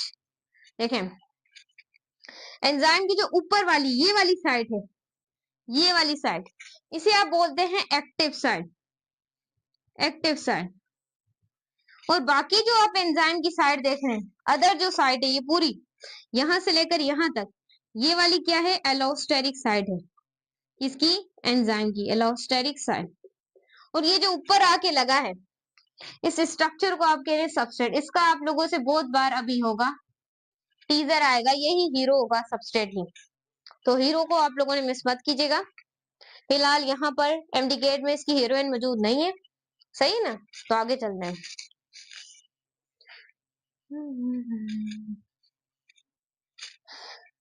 क्लियर हुआ मेरे बच्चे? चलो आगे चलते हैं। मैम आगे चले, चलो आगे चलते हैं। जो इंक्रीज करते हैं, इंक्रीज जो करते हैं एंजाइम की एक्टिविटी को, उसको सिंप्लीफाई हम क्या बोलते हैं? मैम क्या ही बता रही हैं आप? उसको सिंप्लीफाई बच्चों हम बोलते हैं एक्टिवेटर्स। क्या बोलते हैं? एक्टिवेटर्स बोलते हैं। और वो जो डिक्रीज करते हैं, जो डिक्रीज करते हैं एंजाइम की एक्टिविटी को मैम, उसे वो कौन छात्र लोग हैं जो ये काम कर रहे हैं? वो भी मौजूद है भाई। हर कहानी में एक विलन आता है, जैसे कि एक फिल्म होती है, उसके अंदर एक विलन होता है, एक क्या होता है? हीरो होता है। सही। अब आपको पता है कि जो हीरोइन होती है वो किसको मिलती है? हीरो को ही मिलती है। विलन जो भी कर ले। ऐसे ही बच्चों यहाँ पर भी विलन आता है, विलन जो भी करें, लेकिन एक्टिवेटर बोलेंगे एंजाइम को तो मैं ही जीतूंगा। ऐसे ही हीरो वाला काम हो गया। ये वाली सारी चीजें आपने याद रखनी है। आपको मैं मजा मत, ताकि आपको ना थोड़े से आप ना बोर ना हो, इस वजह से आपको इंटरटेनमेंट करवा रही हूँ। अब एंजाइम की जो एक्टिविटी को डिक्रीज करते हैं उसे सिंप्लीफाई हम बोलते हैं इनहेबिटर। क्या बोलते हैं? इनहेबिटर। सही है? क्लियर हुआ मेरे बच्चे? जो एंजाइम की एक्टिविटी को बढ़ाते हैं उनको हम अच्छे लोगों को बोलते हैं एक्टिवेटर। और जो एंजाइम की एक्टिविटी को कम करते हैं उन गंदे लोगों को हम बोलते हैं, हाँ हाँ हाँ हाँ, क्या बोलते हैं मेरे बच्चे? इनहेबिटर कहता है। क्लियर हुआ? चले देखें। अब एंजाइम को जो एंजाइम इफेक्टेड होता है, एंजाइम इफेक्टेड है, किसके इफेक्टेड है? मैम जल्दी जल्दी बता दे, क्या ही कर रही हैं आप? तो एंजाइम को जो इफेक्टेड करते हैं वो आपके कौन होते हैं? मैम क्या ही बोल रही है? ऐसे शातिर बंदा कौन आ गया? वो आप लोगों के पास, जैसे कि पीएच इफेक्ट करती है, टेम्परेचर इफेक्ट करता है, और मैम कौन इफेक्ट करने वाला आ गया? Amount of substrate. यहाँ पे ऐसे लिख सकते हैं, कंसर्न आपकी बुक के अंदर लिखा हुआ है, कंसंट्रेशन ऑफ सबस्ट्रेट। सही मेरे बच्चा, छोटा छोटा बच्चा, कंसंट्रेशन ऑफ सबस्ट्रेट। सही। और बस, और कोई ट्विस्ट नहीं लाने वाला।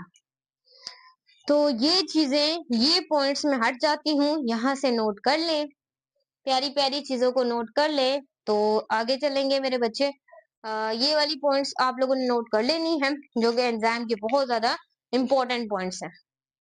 तो चले आगे चलते हैं। चले यहाँ पर ही समझ लेते हैं, जब तक आप दूसरी चीजें भी यहाँ पर समझ लें। मिटा कर लिखूं, क्या ही करूं, मिटा कर लिख देती हूँ ताकि आपको क्लियर हो जाए। तो चले इसको मिटा देते हैं। चलिए मिटा दो, मैं मिटा दो, इतनी जगह पड़ी थी फिर भी मिटा दिया ताकि आपको क्लियर हो जाए ना, आप समझे, फीलिंग को समझे। अभी बड़ा बोर्ड इस वजह से लिया है ताकि आप अच्छे तरीके से समझे। अब हमारे पास है स्ट्रक्चर ऑफ एंजाइम। स्ट्रक्चर प्यारी स्ट्रक्चर किसकी स्ट्रक्चर? एंजाइम की स्ट्रक्चर। प्यारी प्यारी स्ट्रक्चर एंजाइम की स्ट्रक्चर। अब देखें, this is my favourite chapter, मेरा बहुत ज्यादा फेवरेट चैप्टर है ये वाला, स्ट्रक्चर एंजाइम। इसके लिए जो चीजें आपको कभी पता भी नहीं होंगी वो भी मेरे मुंह से आज निकल जाएंगी आप लोगों के लिए। में से अगर एमसीक्यूज बच्चों आपके 8 से 10 एमसीक्यूज बनते हैं हर साल, आप देख सकते हैं। हाँ कि पिछले साल नहीं आए लेकिन इस साल लाजमी आएंगे, तो ये चीज आपने याद रखनी है। स्ट्रक्चर ऑफ एंजाइम याद रखिएगा। एंजाइम की एक होती है आपकी प्यारी प्यारी एक्टिव साइड, जो कि प्यारी प्यारी एंजाइम को बहुत पसंद है। उसके बाद एक एंजाइम की होती है एलोस्टेरिक साइड, जो कि एंजाइम को पता नहीं पसंद है या नहीं, उससे पूछेंगे हम आगे। अब एक्टिव साइड याद रखिएगा, एक्टिव साइड की भी आगे दो साइड होती हैं, ये डिफरेंशिएट याद रखिएगा। एक होती है उसकी बेंडिंग साइड, बेंडिंग साइड, एक होती है उसकी कैटालिक साइड, बेंडिंग साइड और कैटालिक साइड। अब ये जो बेंडिंग साइड है, यहाँ पर आपके सबस्ट्रेट आकर अटैचमेंट होती है, थोड़ा सा सही करके लिख दो, किसकी अटैचमेंट होती है, किसकी अटैचमेंट होती है? सबस्ट्रेट की अटैचमेंट होती है। और एक कैटालिक साइड होती है जहां पर होती है कैटालाइसिस या रिएक्शन होते हैं, रिएक्शन या हम कह सकते हैं कैटालाइसिस, ये कहां पर होती है? एंजाइम की कैटालिक साइड के ऊपर होती है। प्यारा प्यारा कॉन्सेप्ट है, फील करते जाएं आप लोगों के पास। उसके बाद एलोस्टेरिक साइड, एलोस्टेरिक साइड के भी दो इसके भी पार्ट्स होते हैं। एक होता है प्रोटीनियस पार्ट, प्रोटीनियस पार्ट, और एक होता है मेरे बच्चे non proteinaceous part, non proteinaceous part. तो यहाँ पर देखिए, अब जो प्रोटीनियस पार्ट है उस प्रोटीनियस पार्ट को आप क्या बोलेंगे, और जो नॉन प्रोटीनियस पार्ट है उसे क्या बोलेंगे? प्रोटीनियस पार्ट को आप बोलते हैं एपो एंजाइम, एपो एंजाइम। और जो नॉन प्रोटीनियस पार्ट है उसे आप कहते हैं कोफैक्टर, कोफैक्टर, कोफैक्टर बोलना है, समझे? समझे या समझाऊं? डायलॉग सुना है आप लोगों ने?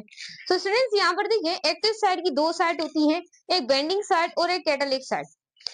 बेंडिंग साइड में आकर सबस्ट्रेट अटैच होते हैं, रिश्ता होता है उनका। और जो कैटालिक साइड है वो रिएक्शन साइड है, जहां पर आके रिएक्शन होता है। क्या ही बोलती है मैं। उसके बाद एलोस्टेरिक साइड, एलोस्टेरिक साइड की भी दो साइड होती हैं, एक उसकी प्रोटीनियस पार्ट, एक नॉन प्रोटीनियस पार्ट। अब जो प्रोटीनियस पार्ट होता है उसे आप एपो एंजाइम कहते हैं, और जो नॉन प्रोटीनियस पार्ट होता है उसे आप कोफैक्टर कहते हैं। क्लियर हुआ है मेरे बच्चे? भूलिएगा मत, वरना गुस्सा ही गुस्सा। अब देखो भाई, इतना मेरे बच्चे क्लियर हुआ। अब देखें, ये छुपे छुपे आपको लग रहे हैं, चले इसे खोल के देखते हैं। अब देखें बच्चों, एक होता है आपके पास होलो एंजाइम, होलो एंजाइम। मैं दूसरे टीचर्स की तरह नहीं हूं कि आप लोगों को बीच में चीजें छोड़ दूं, हम डिटेल में पढ़ रहे हैं, आपको एमडी गेट की तैयारी करा रही हूँ, नीट की बच्चे भी आए हैं तो उसकी भी तैयारी, क्योंकि मैंने इंडिया की बुक भी पढ़ी हुई है, जो सच बात है, बलोचिस्तान केपीके फेडरल सब पढ़ के पढ़ा रही हूँ। अब देखिए होलो एंजाइम, अब देखें होलो एंजाइम के भी दो दो पार्ट होते हैं जो आपके के सामने बोर्ड पे लिखे हुए हैं। ये होलो एंजाइम के टाइप होते हैं, एक होता है एपो एंजाइम और एक जो छुप के बैठा है वो है कोफैक्टर, कोफैक्टर। सही, ये दोनों किसके पार्ट है? होलो एंजाइम के पार्ट है। सही, ये इसके दो टाइप्स हैं। क्लियर हुआ? ये मैंने देखे आपको हर चीज बता रही हूँ ताकि आपको क्लियर हो, आप अलग अलग करके अपने नोट्स पर ये लिखते जाएं चीजें। अब एपो एंजाइम, क्या ही बात कर रही है एपो एंजाइम की। देखें देखें देखें देखें देखें देखें देखें, गौर करना वरना बहुत बुरा होगा आपके साथ, पूरा मैं होने नहीं दूंगी। अब देखें कोफैक्टर, कोफैक्टर के अंदर भी एक आपका होता है, एक आपका होता है ऑर्गेनिक, ऑर्गेनिक होते हैं बच्चों। अगर मैं यहाँ पर आपको बताऊंगी तो शायद आप लोगों को क्लियर ना हो सके, तो ऐसा करते हैं, ये वाले पार्ट को हम यहाँ पर कंटिन्यू नहीं करते, इसको यहाँ पर कंटिन्यू करते हैं। तो चले, सही, हम यहाँ पर थे ताकि आप लोगों को क्लियर हो सके, इसके पार्ट को हम यहाँ पर कंटिन्यू करते हैं। तो चले, ये जो कोफैक्टर है ना, मैं यहाँ से उठाकर इसको टांग खींच के यहाँ पर लेके आ रही हूँ कोफैक्टर को। सही, अब कोफैक्टर के दो आगे पार्ट्स होते हैं, एक होता है, एक होता है ऑर्गेनिक और एक होता है इनऑर्गेनिक। एक होता है ऑर्गेनिक और एक होता है इनऑर्गेनिक। सही। अब ये जो ऑर्गेनिक होता है, यहाँ पर क्या होते हैं, ये एक्टिवेटर्स होते हैं, यहाँ पर एक्टिवेटर्स होते हैं। और यहाँ पर वो ये क्या होता है, डिटेचेबल होता है। यहाँ पर आकर एंजाइम क्या होता है, डिटेच। एक्टिवेटर का मतलब है ऑर्गेनिक जो पार्ट होता है, जो कि कोफैक्टर का, वो रिएक्शन को इंक्रीज करता है एंजाइम की एक्टिविटी को, और वो डिटेचेबल होता है। यहाँ पर आके एंजाइम डिटेच हो सकते हैं। जैसा कि आप लोगों के पास हो गया, मैं अगर आपको बताना चाहूँ, एक आप लोगों के पास होता है मैग्नीशियम, एक आप लोगों के पास यहाँ पर होता है कॉपर होता है, और अगर और एग्जाम्पल लेना चाहें मैम, जल्दी जल्दी बता दे तो हाँ, हाँ जी। तो ये हमारे पास क्या होते हैं, डिटेचेबल होते हैं। क्या होते हैं, डिटेचेबल होते हैं। और इनके स्टूडेंट्स अलग अलग कोफैक्टर होते हैं। जैसे कि आप लोगों के पास मैग्नीशियम का अलग होता है, कॉपर का। तो ये क्या होते हैं, और भी होते हैं, लेकिन आपने ये याद कर लेना है, ये क्या होते हैं, डिटेचेबल होते हैं। क्लियर है, तो ये चीज आपने याद रखनी है। और बच्चों जैसे कि आप लोगों के पास NAD, एक यहाँ आपके पास हो गया NAD, और ये FAD, वाइटामिन, ये सब इसके अंदर आते हैं। सही, ये चीज आपने याद रखनी है। उसके बाद आता है इनऑर्गेनिक। अब ये जो हमारे पास इनऑर्गेनिक होते हैं ना, ये बहुत जिद्दी इंसान होते हैं। जिद्दी नहीं होते कुछ बच्चे, रोते ही रहते हैं सारा दिन, फीडर दे दो, फीडर दे दो बस। अब स्टूडेंट यहाँ पर देखें, कोफैक्टर ऑर्गेनिक यानी कि एक्टिवेटर्स डिटेचेबल होते हैं और रिएक्शन को स्पीड अप करवाते हैं। जैसे यहाँ पर मैग्नीशियम होता है, कॉपर होता है, और भी बहुत सारी एग्जांपल्स होती हैं, लेकिन मुझे अभी इतनी सी याद है, NAD, FAD और विटामिन। सही है, इनके भी अलग अलग बच्चों कोफैक्टर होंगे। अब उसके बाद हमारे पास है इनऑर्गेनिक। इनऑर्गेनिक ये क्या होते हैं, टाइटली बाउंडेड होते हैं। टाइटली बाउंडेड होते हैं, बोलते हैं हम उतरने का नाम ही नहीं ले रहे। टाइटली बाउंडेड, टाइटली बाउंडेड होते हैं। सही। अब टाइटली बाउंडेड से क्या मुराद है मैम, आप क्या ही कर रही हैं? तो टाइटली बाउंडेड में हमारे पास आता है perforin, perforin, perforin, perforin rings. Perforin जो रिंग्स है वो इसकी क्या है एग्जाम्पल, जैसे प्रोस्टैटिक ग्रुप, प्रोस्टैटिक ग्रुप, ये भी क्या होते हैं, ये टाइटली बाउंडेड होते हैं। तो ये वाली चीज आपने क्या करनी है, याद रखनी है। This is the most important thinkings. I hope आपको बोर्ड विजिबल हो, मैं बार बार आके चेक कर रही हूँ। तो अभी आगे चलते हैं हम लोग। एंजाइम का आज कुछ भी नहीं छोड़ेंगे हम लोग, हर चीज एंजाइम की हम पढ़े हैं, कुछ भी नहीं छूटेगा रे छूटेगा। क्या छूटेगा, कुछ भी नहीं छूटेगा। उसके बाद स्टूडेंट्स हम पढ़ने वाले हैं एक्टिवेशन एनर्जी को, कि एक्टिवेशन एनर्जी क्या होती है। व्हाट अबाउट मैम यू से the activation energy, activation energy, energy.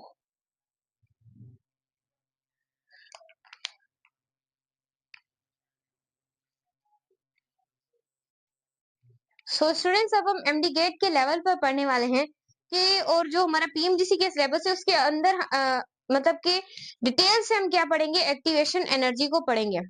तो आपने वीडियो देख रहे हैं तो लाइक सब्सक्राइब आपने लाजमी शेयर करना है। तो चलिए स्टार्ट करते हैं।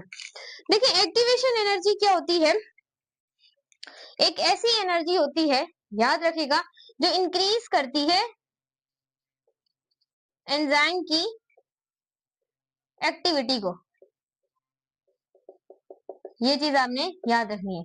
लेकिन एंजाइम जो होते हैं वो बहुत बेवफा होते हैं, वो बेचारे एक्टिवेशन एनर्जी को ही कम कर देते हैं ताकि हम अपने रिएक्शन को और तेज कर सकें। ये चीज आपने क्या करनी है, याद रखनी है। तो एंजाइम क्या करते हैं, एंजाइम डिक्रीज करते हैं, किसको डिक्रीज करते हैं, एक्टिवेशन एनर्जी को। एक्टिवेशन एनर्जी को ही क्या करते हैं, डिक्रीज कर देते हैं एंजाइम। तो ये वाली चीज आपने याद रखनी है। जैसे कि एक माचिस है, जब तक आप जो आग आग कैसे जलानी होती है, आप लकड़ियां लगाते हैं, चूल्हा जो होता है, चूल्हे के अंदर आप क्या डालते हैं, लकड़ियां डालते हैं। इस तरीके से फॉर एग्जाम्पल आपने इस तरीके से लकड़ी डाल दी, उसके बाद जब तक आपके पास माचिस नहीं होगी आप उसकी आग नहीं लगा सकते। आग नहीं लगा सकते। ऐसे ही बच्चों एंजाइम है, वो तब तक अपने रिएक्शन को स्टार्ट नहीं कर सकते जब तक हमारे पास वो तीली ना हो। तो ये तीली हमारे पास क्या, एक्टिवेशन एनर्जी। और एंजाइम अपने रिएक्शन को और ज्यादा करने के लिए एक्टिवेशन एनर्जी को क्या कर देते हैं, कम कर देते हैं। तो ये वाली चीज आपने याद रखनी है। अब बच्चों हम कुछ इसके ग्राफ्स के लेवल पर चलते हैं जो कि आपके एमडी गेट में पूछे जा सकते हैं। ग्राफ्स एमसीक्यूज बनकर आएंगे, मुंह मत खोलिएगा, उबासी मत लीजिएगा। तो यहाँ पर देखिए ग्राफ्स। अब ग्राफ्स आप लोगों के पास दो होते हैं, एक ये ग्राफ और एक ये ग्राफ, सही।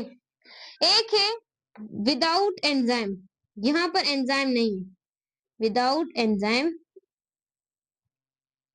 ये क्या है, एंजाइम की एक्टिविटी है।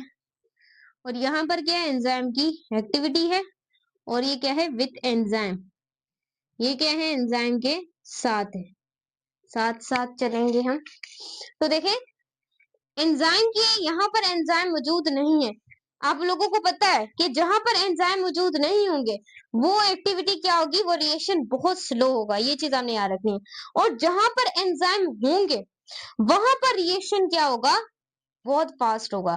तो आप मुझे अभी बता दें कमेंट सेक्शन के अंदर, अगर आपने अभी तक मेरा आगे जवाब नहीं सुना, कि बताएं बताएं कि रिएक्शन इसमें ज्यादा होगा या इसमें ज्यादा होगा। अभी तक आपने मुझे बता दिया होगा कि मैम रिएक्शन इसमें कम होगा क्योंकि ये एंजाइम के बिना है, और मैम इसमें रिएक्शन ज्यादा होगा।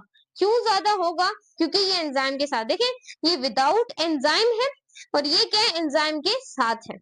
तो देखिएगा आप इस तरीके से, यहाँ पर अगर 0 लिखे या 1 लिखे या 2 लिखे, यहाँ पर 3, यहाँ पर 4, यहाँ पर 5, यहाँ पर 6, यहाँ पर 7, यहाँ पर 8, यहाँ पर 9, 0 1 1 2 3। इस तरीके से बच्चों आपने समझ जाना है, ये नंबरिंग है, सही।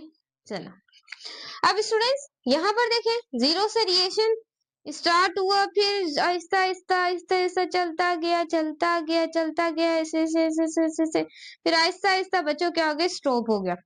यानी कि फॉर एग्जाम्पल से 120 सेंटीग्रेड यानी कि तक ये चला ग्राफ। और ये जो ग्राफ है ये एकदम ही मतलब के रिएक्शन हो गया, सिर्फ हमारे जितना बॉडी नॉर्मल बॉडी टेम्परेचर है उसके जितना ही ये कर गया काम। यानी कि इतने कम टाइम के अंदर ये रिएक्शन हो गया। और ये एंजाइम जिसके अंदर नहीं थे वो रिएक्शन देखिए कितना स्लो हुआ है। तो ये चीज आपने याद रखनी है। आपके एमडी गेट के अंदर ऐसे सवाल आ सकते हैं कि एंजाइम एक्टिवेशन एनर्जी को कम करते हैं, और जिस रिएक्शन में एंजाइम इन्वॉल्व नहीं होते वो रिएक्शन बहुत स्लो होता है। और जिस रिएक्शन के अंदर एंजाइम इन्वॉल्व होते हैं वो रिएक्शन क्या होता है, बहुत ज्यादा फास्ट होता है। ये चीज याद रखनी है माय एमडी गेट स्टूडेंट्स। इसके अंदर आपकी गलती नहीं होनी चाहिए। वहां पर आपको मेरी तरह के टीचर्स नहीं मिलेंगे, याद रखिएगा। जब आप यूनिवर्सिटी के लेवल पे जाएंगे ये चीज याद रखिएगा। दुआ कीजिएगा कि आपकी प्रोफेसर मैं ही बनूं। कब भी बनूं, जब आप तीसरे चौथे साल में होंगे तभी मुझे ये इनाम मिल सकता है। तो मेरे लिए दुआ कीजिएगा, मुझे प्रोफेसर बनने का बहुत शौक है। अब आगे चले, आगे चलने चले आगे चलते हैं। तो चलिए मेरे बच्चे बच्चे छोटे बच्चे आगे चलते हैं। एक्टिवेशन एनर्जी हो गई है। अब हमारे जो साइंटिस्ट थे इसने 2 मॉडल दिए थे, एक है लॉग एंड की मॉडल। लॉग एंड की मॉडल, लॉग एंड की मॉडल से क्या मुराद है इसको भी हम पढ़ेंगे। लॉग एंड की मॉडल। सो स्टूडेंट्स अब हम एमडी गेट के लेवल से पढ़ने वाले हैं लॉग एंड की मॉडल को। ये जो हमारी क्लासेस चल रही हैं, आपको कोर्स चल रहा है जो कि आप देख रहे हैं, तो हम लॉग एंड की मॉडल को पढ़ें। तो लाइक सब्सक्राइब और वीडियो को शेयर कीजिएगा। हमारा व्हाट्सएप चैनल टीचरों का लाजमी ज्वाइन कीजिएगा, वहां पर आपको इंपॉर्टेंट नोट्स और एमसीक्यू सेंड होते हैं। चलिए स्टार्ट करते हैं हम लॉग एंड की मॉडल को। अब देखिए लॉग एंड की मॉडल को सबसे पहले प्रपोज किसने करवाया। देखिए मैं आपको हर चीज बताती हूँ। प्रपोज किसने करवाया, ईमेल फेस्टर ने करवाया। ईमेल फेस्टर ने इस मॉडल को क्या करवाया, प्रपोज करवाया। लेकिन इसने कब प्रपोज करवाया, 1894 के अंदर इसने क्या कराया, डिस्कवर करवाया। काफी डेट्स वैसे आपको मिलेंगी इसके, लेकिन सही डेट ये वाली है, ये चीज आपने याद रखनी। काफी डेट आपको टीचर्स बताएंगे, लेकिन आप मेरी अगर डेट पे रहेंगे तो आप फायदे में रहेंगे। उसके बाद नेक्स्ट, ये तो मैंने आपको बता दिया, बहुत अच्छे तरीके से बता दिया। अब आगे चलते, आगे कौन कौन सी चीजें आपको पता होनी चाहिए। अब इसकी थोड़ी ना आप स्टेटमेंट देखें, थोड़ी सी मसालेदार है। मैं मसाला भी डाल रही हैं आप साथ में, तो चले मसाला भी डाल रहे हैं ना। अब स्टेटमेंट क्या बोलती है, स्टेटमेंट बड़ी इंपॉर्टेंट है। स्टेटमेंट क्या ही बताऊं आप लोगों को, क्या ही बताऊं। अब देखें स्टेटमेंट, गौर से कॉपी कीजिएगा। जो एक्टिव साइट होती है एंजाइम की, वो क्या होती हैं, कॉम्प्लीमेंट्री होनी चाहिए, कॉम्प्लीमेंट्री होनी चाहिए। शेप ऑफ सबस्ट्रेट जैसी कॉम्प्लीमेंट्री है। एंजाइम की जो एक्टिव साइट है वो कॉम्प्लीमेंट्री है, कॉम्प्लीमेंट्री होनी चाहिए शेप ऑफ सबस्ट्रेट, यानी कि एंजाइम की एक्टिव साइट जैसी होगी वैसा ही उसके अंदर सबस्ट्रेट आकर अटैच होगा। अगर एंजाइम की जो सबस्ट्रेट है उसकी साइट का ना हो तो उसके वो अंदर नहीं आ सकता, क्योंकि एंजाइम की जो एक्टिव साइट होती है, एंजाइम की जो एक्टिव साइट होती हैं वो क्या होती हैं, रिजिड होती हैं। क्या होती हैं, रिजिड होती हैं। रिजिड का मतलब होता है टाइटली बाउंडेड होती हैं, टाइटली बाउंडेड होती हैं। ये चीज आपने मेरे बच्चे याद रखनी है। एंजाइम की एक्टिव साइट कॉम्प्लीमेंट्री होती हैं, सबस्ट्रेट की शेप जैसी होती हैं, और एंजाइम की एक्टिव साइट रिजिड होती हैं, टाइटली बाउंडेड होती हैं। ये आपने क्लियर कर लिया हो। जैसे कि एक स्पेसिफिक लॉक को खोलने के लिए एक स्पेसिफिक की जरूरत होती है, एक स्पेसिफिक चाबी की जरूरत होती है। ये भी कुछ इस तरीके का है, समझिएगा। स्पेसिफिक लॉक को, अब एक ताला है, आप ताले के अंदर किसी और ताले की चाबी लगाएंगे तो वो ताला कभी भी ओपन नहीं होगा। ऐसे ही आप लोगों का क्या एंजाइम क्या लॉक एंड की मॉडल है। देखिए ताला चाबी मॉडल, अगर नाम से इंडिकेट करें, ताला चाबी का मॉडल है ये। अब देखें ये कुछ इस तरीके से एंजाइम है, ये एंजाइम है, और ये भी क्या है, एंजाइम है, ये भी क्या है, एंजाइम है। ये एंजाइम आपको दिख रहे हैं। अब स्टूडेंट्स देखें, अगर मैं यहाँ पर ये वाला इसका सबस्ट्रेट ले आई हूं ऐसे ऐसे, और ये क्या है, फॉर एग्जाम्पल एक सबस्ट्रेट है, अगर ये इसके साइज का नहीं होगा तो ये इसके अंदर नहीं आएगा, और ये भी एक क्या है, सबस्ट्रेट है, सही। अगर ये इसके साइज का नहीं होगा तो ये इसके अंदर नहीं आएगा, सही है ना। ये देखें, अगर मैं यहाँ पर सबस्ट्रेट लगा दूं कुछ इस तरीके से, फॉर एग्जाम्पल ये इसका क्या है, सबस्ट्रेट है, इसका क्या है, सबस्ट्रेट है। अब ये देखें इसका जो सबस्ट्रेट है, जैसी इसकी एक्टिव साइट है वैसा इसके ऊपर आके सबस्ट्रेट हमने अटैच किया है। अब ये जो सबस्ट्रेट है कि अगर ये दो सबस्ट्रेट इसके अगर साइज के नहीं होंगे तो कभी भी स्टूडेंट इसके अंदर अटैच नहीं होंगे, लेकिन हमने तो लॉक एंड की मॉडल को फॉलो करना है, तो जैसा हमारे पास इसकी एक्टिव साइड है वैसा ही हमने लाके सबस्ट्रेट को अटैच किया है, सही है। तो यहाँ पर भी वैसा ही सबस्ट्रेट लाकर अटैच कर देंगे जैसे इसकी क्या है, एक्टिव साइट है। कोई भी सबस्ट्रेट ला के ऐड कर दिया तो चले, ये समझ लें इसका सबस्ट्रेट है। जैसे ही एक्टिव साइट थी हमने वैसा इसका सबस्ट्रेट ला के ऐड करेंगे। कभी भी सबस्ट्रेट एक्टिव साइट कभी भी अपने आप को ऐसा नहीं करेंगी, एडजस्ट नहीं करेंगी कि सबस्ट्रेट थोड़ा छोटा आया है हम बड़ी हो जाएं, ऐसे वैसे नहीं करेंगे। तो ये मॉडल बहुत ज्यादा वायरल है। मैं एक बार और बता देती हूँ कि ये प्रपोज किया था ईमेल फिशर ने 1894 में। इसकी स्टेटमेंट ये कहती है कि एंजाइम की एक्टिव साइट क्या होती है, कॉम्प्लीमेंट्री होती है, उसकी जो सबस्ट्रेट की शेप होती है उसके जैसी होती है, और एंजाइम की जो एक्टिव साइट होती है वो रिजिड होती है, टाइटली बाउंडेड होती है। जैसे कि एक स्पेसिफिक लॉक को खोलने के लिए एक स्पेसिफिक चाबी की जरूरत होती है, ऐसे ही आपका क्या है, ये लॉक एंड की मॉडल है। जैसी एंजाइम की एक्टिव साइट होगी उसके अंदर वैसा ही सबस्ट्रेट को लाकर इन करेंगे, वैसा ही उसके अंदर क्या होगा, आपका सबस्ट्रेट होगा। ये चीज आपने क्या करनी है, याद रखनी है। This is the most important model. इसकी एग्जाम्पल भी आप ले सकते हैं, जो कि अक्सर आप लोगों को वैसे ही आ जाती है। स्टार्ट होता है, जैसे कि आप लोगों के पास इसकी एग्जाम्पल ले लें, माल्टोज होता है, उसके बाद लिपेज होता है, जैसे कि आप लोगों के पास ग्लाइकोसिडेज होता है। क्योंकि बच्चों एक अमाइलेज का एक अलग अमाइलेज का एक अपना होता है। अमाइलेज जैसे कि स्टार्च, लिपेज का जो सबस्ट्रेट होता है वो स्पेसिफिक होते हैं, जैसे कि लिपिड। इस तरीके से हमने ले लेनी है, वैसे ये कहा जाता है। तो चलिए आगे चलते हैं। आई होप आप लोगों को ये मॉडल क्लियर हो। अब सेकंड मॉडल भी बहुत ही इंपॉर्टेंट है। इसे जरा आपने देखना है कि सेकंड मॉडल आपके पास क्या कहता है। तो सेकंड मॉडल आप लोगों के पास है इंड्यूस्ड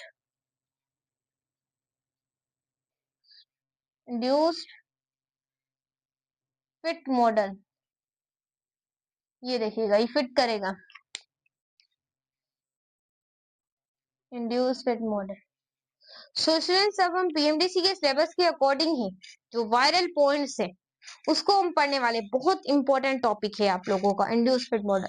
तो जब जो वीडियो को देख रहे हैं, लाइक सब्सक्राइब और शेयर लाजमी कीजिएगा। तो चलिए स्टार्ट करते हैं। अब इंड्यूस्ड फिट मॉडल को जो सबसे पहले प्रपोज कराया था वो आपने लिखना है। तो फर्स्ट आप लोगों को पता होना चाहिए किसने करवाया था। डेनियल होशलैंड ने करवाया था। कब करवाया था? 1959 के अंदर इन्होंने क्या किया था, प्रपोज करवाया था इस मॉडल को। ये चीज आपने क्या करनी है, याद रखनी है। अब इसकी मेन है कि इसकी जो एक्टिव साइट होती हैं, एक्टिव साइट होती हैं यहाँ पर जो एंजाइम की, वो क्या होती हैं, याद रखिएगा, वो फ्लेक्सिबल होती हैं। ये भी चीज आपने याद रखनी है। फ्लेक्सिबल क्यों होती है? क्योंकि वो सबस्ट्रेट के हिसाब से अपने आप को, सबसे छोटा हो बड़ा हो, वो एडजस्ट हो जाएंगे। बट लोग एंड की मॉडल में ऐसा नहीं था, वो एडजस्ट नहीं होती। तो यहाँ पर अगर हम इसकी स्टेटमेंट लिखना चाहें, तो स्टेटमेंट में ना मुझे लिखने की आदत है ताकि आपको कॉन्सेप्ट क्लियर हो। आप दोबारा अगर पढ़ें तो आपको ये क्लियर हो जाए। जो एंजाइम है उसकी एक्टिव साइट क्या होती है, फ्लेक्सिबल होती हैं। इस वजह से वो चेंज हो जाती हैं अकॉर्डिंग टू सबस्ट्रेट साइज। सही। एंजाइम की एक्टिव साइट फ्लेक्सिबल होती हैं, वो सबस्ट्रेट के साइज के हिसाब से वो क्या हो जाती हैं, चेंज हो जाती हैं।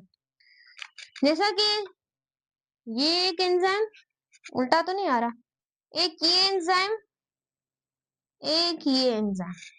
सही। अब ये देखें, बच्चों ये समझ लें, यहाँ पर आ गया सबस्ट्रेट। अब सबस्ट्रेट आया है इतना सा। अब क्या करेंगे एक्टिव साइट, ये अपने आप को ऐसे एडजस्ट कर लेंगे, ये कुछ इस तरीके से। अब कोई सबस्ट्रेट आया है, वो इतना सा आया है। अब एंजाइम क्या कर लेंगी, एक्टिव साइट फ्लेक्सिबल है, वो इसको एडजस्ट कर लेंगे। अब कोई जो सबस्ट्रेट है वो जो है वो इतना सा आया है, तो एंजाइम की एक्टिव साइट उसे क्या कर लेंगे, अपने अंदर एडजस्ट कर लेंगे। सही। ये ऊपर वाली क्या है, एक्टिव साइट है, और ये उनका क्या है, सबस्ट्रेट है। और आपको पता है अदर साइड क्या होती है, एलोस्टेरिक साइड होती है। सारा मैंने आपको बताया है। उसके बाद यहाँ पर भी ऐसे ही है, लिखने की जरूरत नहीं है। तो ये क्या होते हैं, ये जो आपका इंड्यूस फिट मॉडल होता है, ये एंजाइम की जो जैसा भी सबस्ट्रेट आ जाए, एंजाइम की एक्टिव साइट उसे क्या कर लेंगे, अपने हिसाब से एडजस्ट कर लेंगे। सही। लेकिन लॉग एंड की मॉडल में ऐसा नहीं था। अगर सबस्ट्रेट छोटा है तो उसके अंदर इंटरवोन नहीं होगा। लेकिन यहाँ पर सबस्ट्रेट ज्यादा, सबसे ज्यादा जो मॉडल है वो करेक्ट जो माना जाता है, ये एमसीक्यूज आता है, करेक्ट जो माना जाता है वो आपका क्या है, इंड्यूस्ड फिट मॉडल है, जो ज्यादा करेक्ट माना जाता है। पहले जो पहले जो साइंटिस्ट थे वो सबसे ज्यादा जो करेक्ट मॉडल है वो मानते थे ईमेल फिशर का, जो कि लॉक एंड की मॉडल है। लेकिन फिर ज्यादा से ज्यादा जो सही मॉडल लगने लग गया साइंटिस्टों को, वो हमारे पास क्या है, हमारे पास इंड्यूस फिट मॉडल है। तो ऐसे भी एमसीक्यूज बनकर आप लोगों को दिए जा सकते हैं। आप लोगों को छोटी छोटी बात से क्या होना चाहिए, क्लियर होना चाहिए, सही, क्योंकि यही एमसीक्यूज आपकी लाइफ बदल सकते हैं। चलिए नेक्स्ट की तरफ चलते हैं। मैम आप बातें करेंगी ना फिर बहुत टाइम वेस्ट हो जाएगा। बच्चों आप लोगों को पता ही नहीं होगा ये चीज कहाँ से आई है, तो आपको क्या मैं पढ़ाऊंगी, इस वजह से आपको सब बता रही हूँ, तो गौर करें यहाँ पर। चले मिटा दिया मैम आपने क्या कर दिया, तो चले अब बच्चों हम पढ़ने वाले हैं फैक्टर इफेक्टिंग एंजाइम। कौन से फैक्टर हैं जो कि इफेक्ट करते हैं एंजाइम को। तो ये चीज स्टूडेंट्स क्या करनी है, आपने याद रखनी है। कौन से फैक्टर है, पहला जो फैक्टर पढ़ेंगे वो पढ़ेंगे हम टेम्परेचर को, इसको पढ़ेंगे, टेम्परेचर को पढ़ेंगे। अब टेम्परेचर कैसे, ये देखें इस तरीके से देखा, ये यहाँ पर क्या है आपका टेम्परेचर, एक्स एक्सिस के ऊपर, वाई एक्सिस के ऊपर क्या है, एंजाइम की एक्टिविटी। फॉर एग्जाम्पल यहाँ पर टेम्परेचर है 10 डिग्री सेंटीग्रेड, यहाँ पर टेम्परेचर यहाँ पर होगा 0 डिग्री सेंटीग्रेड, यहाँ पर फॉर एग्जाम्पल 25 डिग्री सेंटीग्रेड, यहाँ पर चले 50 डिग्री सेंटीग्रेड ले लेते हैं, और यहाँ पर है 25 डिग्री सेंटीग्रेड, और यहाँ पर 37 डिग्री सेंटीग्रेड ले लेते हैं, और यहाँ पर 60 डिग्री सेंटीग्रेड। ऐसे बच्चों आपका क्या टेम्परेचर है। अब हमने टेम्परेचर को बढ़ाना स्टार्ट किया 0 से, तो एंजाइम की एक्टिविटी बढ़ने लग गई। फिर हमने टेम्परेचर को बढ़ाना स्टार्ट किया, एंजाइम की एक्टिविटी बढ़ने लग गई।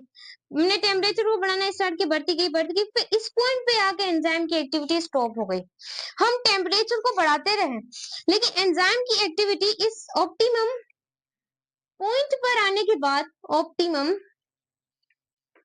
ऑप्टिमम पॉइंट पर आने के बाद एंजाइम की एक्टिविटी दोबारा इंक्रीज नहीं हुई। क्यों इंक्रीज नहीं हुई, क्योंकि एंजाइम जो बेहतर काम करते हैं वो 37 डिग्री सेंटीग्रेड पे करते हैं। अगर उससे ज्यादा ऑप्टिमम पॉइंट से ज्यादा टेम्परेचर हो जाए, तो एंजाइम का अगर इस टेम्परेचर से ज्यादा हम टेम्परेचर देते जाएं, तो एंजाइम की एक्टिविटी कभी बढ़ेगी नहीं। एंजाइम क्या हो जाएंगे, डी नेचर हो जाएंगे। अगर एंजाइम आपके डी नेचर हो गए, तो दोबारा आप इसे सही नहीं कर सकते। और अगर आपने ऑप्टिमम पॉइंट से एंजाइम पहुंचे नहीं है, आप कम टेम्परेचर दे रहे हैं, तो यहाँ पर आपके एंजाइम क्या हो जाएंगे, इनहेबिटेट हो जाएंगे। क्या हो जाएंगे, इनहेबिटेट हो जाएंगे। टेम्परेचर को बढ़ाएंगे, हद से ज्यादा देंगे, उसकी लिमिट से ज्यादा आप टेम्परेचर को देंगे, तो एंजाइम डी नेचर हो जाएंगे। अगर आप टेम्परेचर को उसके ऑप्टिमम पॉइंट से कम देंगे, तो एंजाइम क्या हो जाएंगे, इनहेबिटेट हो जाएंगे। सवाल ये आता है, एमसीक्यूज आ सकता है, जो आपका टेम्परेचर का केस है, फैक्टर इफेक्टिव होना एंजाइम के अंदर, enzyme what enzyme are inhibited या फिर डी नेचर। क्या होगा अगर एंजाइम इनहेबिटेड और क्या हो जाए, डी नेचर हो जाए, क्या अगेन टेम्परेचर इंक्रीज करें, इनहेबिटेट हूं या डी नेचर फॉर एग्जाम्पल कोई भी हो जाए, अगेन हम टेम्परेचर को इंक्रीज कर दें, ये चीज आपने याद रखनी है। क्या फिर जो इनहेबिटेट एंजाइम है वो अगेन वर्क कर सकते हैं, ऐसे सवाल आपसे पूछे जा सकता है। अगर ये भी पूछा जा सकता है, अगर एंजाइम डी नेचर हो जाए, तो अगेन वो वर्क कर सकते हैं, अगेन काम कर सकते हैं। एमसीक्यूज आ जाता है, आ सकता है। अगर एंजाइम आपके डी नेचर इनहेबिटेड हो गए, तो ए ऑप्शन में आ सकता है, again work, not again work, C both D none. इसमें से यही एमसीक्यूज बन सकते हैं। अगर इनहेबिटेड, मैंने दोनों एमसीक्यूज, अगर डी नेचर हो जाए तो याद रखिएगा अगेन वो रिपेयर हो सकते हैं या ब्रेक हो गई है उनकी ग्लोबुलर स्ट्रक्चर, इस वजह से वो सही नहीं होंगे, या सी बोथ, या डी नन। सही याद रखिएगा जब एंजाइम आपके इनहेबिटेट हो जाते हैं तब वो दोबारा सही हो सकते हैं जब हम उसको टेम्परेचर को बढ़ाएं, सही अगेन वर्क कर सकते हैं।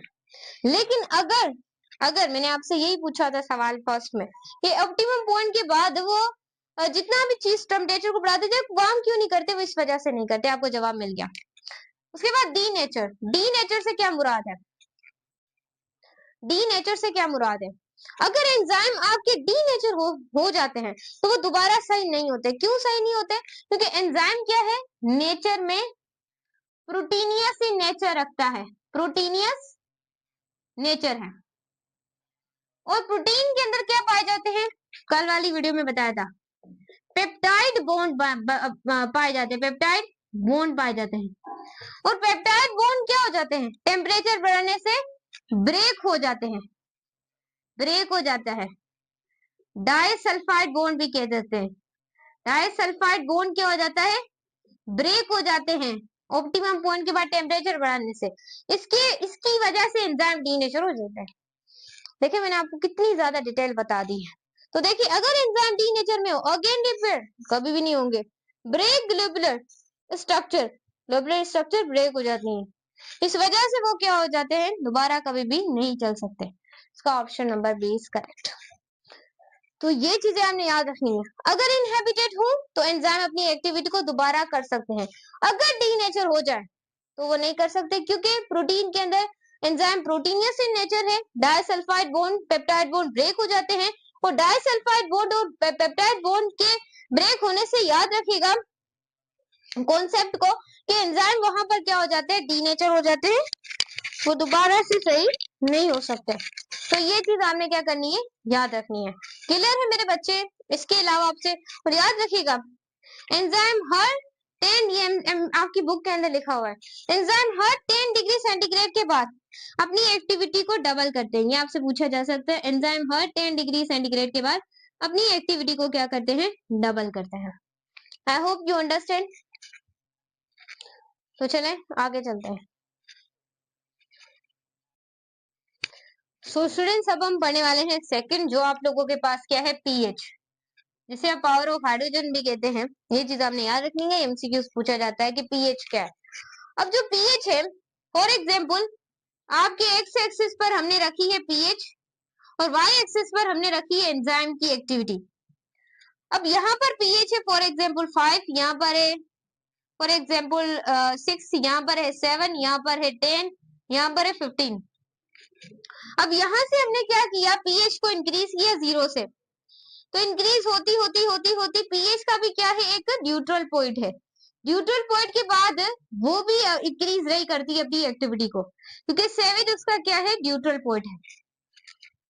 इसमें से एमसीक्यूज क्या बनकर आएगा, देखे पीएच पे, अगर हम पीएच की कंसंट्रेशन को, पीएच को बढ़ाए, एंजाइम की जो एक्टिविटी है, एंजाइम की एक्टिविटी इंक्रीज होती है, लेकिन उसकी जो 7 है उसका सेचुरेशन पॉइंट ऑफ सेचुरेशन के आगे वो अपनी एक्टिविटी को 7 न्यूट्रल पॉइंट के आगे वो अपनी एक्टिविटी को कभी भी बढ़ाती रही है। अगर ऐसा हो तो ये क्या हो जाएगी, पीएच बढ़ती जाएगी, तो ये यहाँ पर डी नेचर हो जाएगी। अगर हम पीएच कब दे तो एंजाइम की ये जो, अगर कम पीएच देने से एंजाइम की एक्टिविटी स्टॉप हो जाएगी, तो स्टॉप होने से यहाँ पर भी डीनेचुरेशन होगी। तो अगर हम पीएच कब देंगे, एंजाइम की एक्टिविटी कब बढ़ेगी, तो इसकी डीनेचुरेशन इसके पीछे, यानी कि इस पॉइंट पर भी इसकी डीनेचुरेशन है, यहाँ पर इनहेबिटेड नहीं होगी। यहाँ पर दोनों साइड पे पूछा जाता है वो कौन सा वेक्टर है, तो दोनों साइड पर डीनेचर होता है, वो आप लोगों की क्या है, पीएच। जो पीएच है वो दोनों साइड पर आप लोगों की क्या होती है, याद रखिएगा, डिक्रीज होती है। ये आपसे क्या हो जा सकता है, पूछा जा सकता है। तो यही इसके अंदर एमसीक्यूज बन सकता है कि आप जैसे कि आप लोग यहाँ पर एग्जाम्पल ले लें पेप्सिड की। अब पेप्सिड की जो पीएच होती है ये बार बार आती है, ये 1.5 से 2.5 तक होती है। ये भी चीज आपने याद रखनी है। I hope you understand. चलिए इसे रिमूव करते हैं।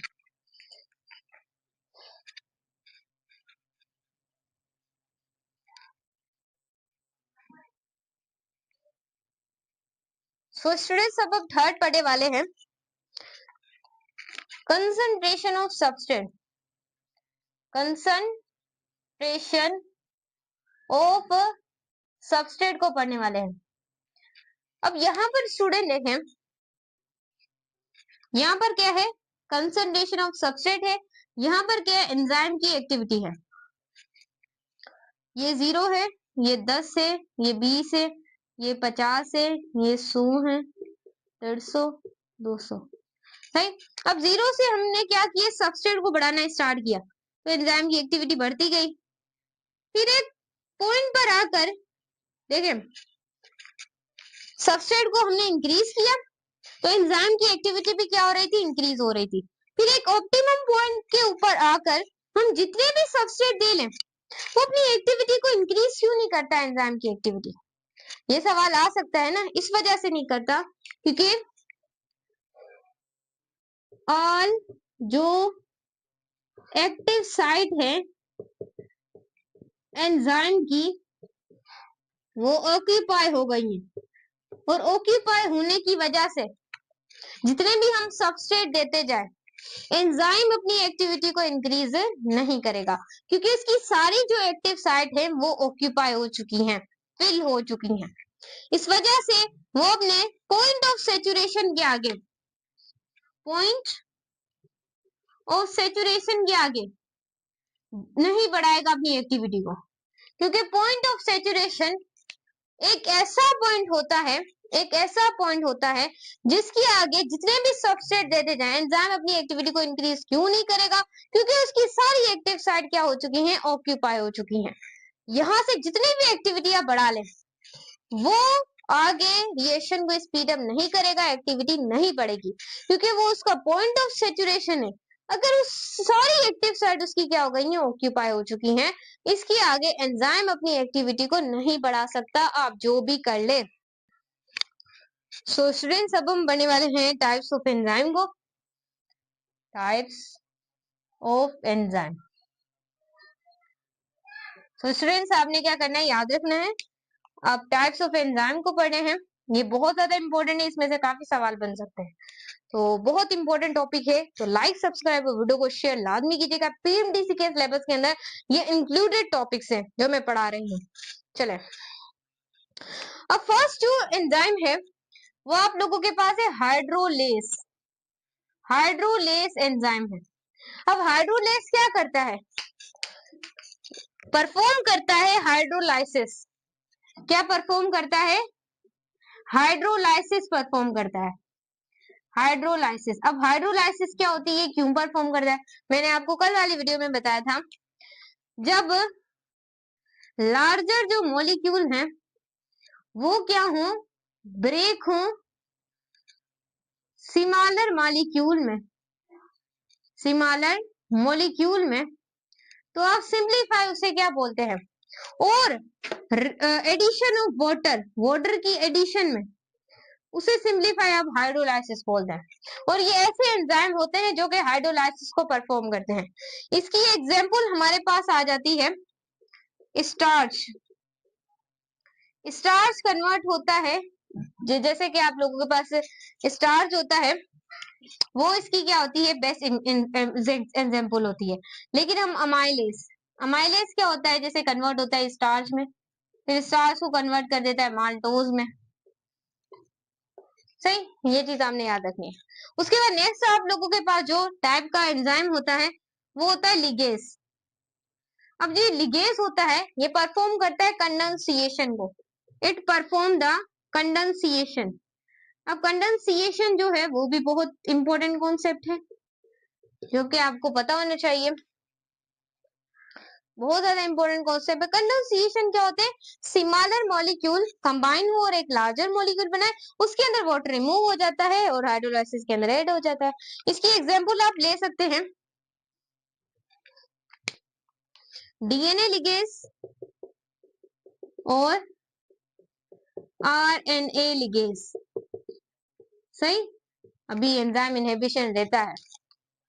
उसके बाद थर्ड हमारे पास आ जाता है लिगेज के बाद हमारे पास आ जाता है आइसोमेरेज।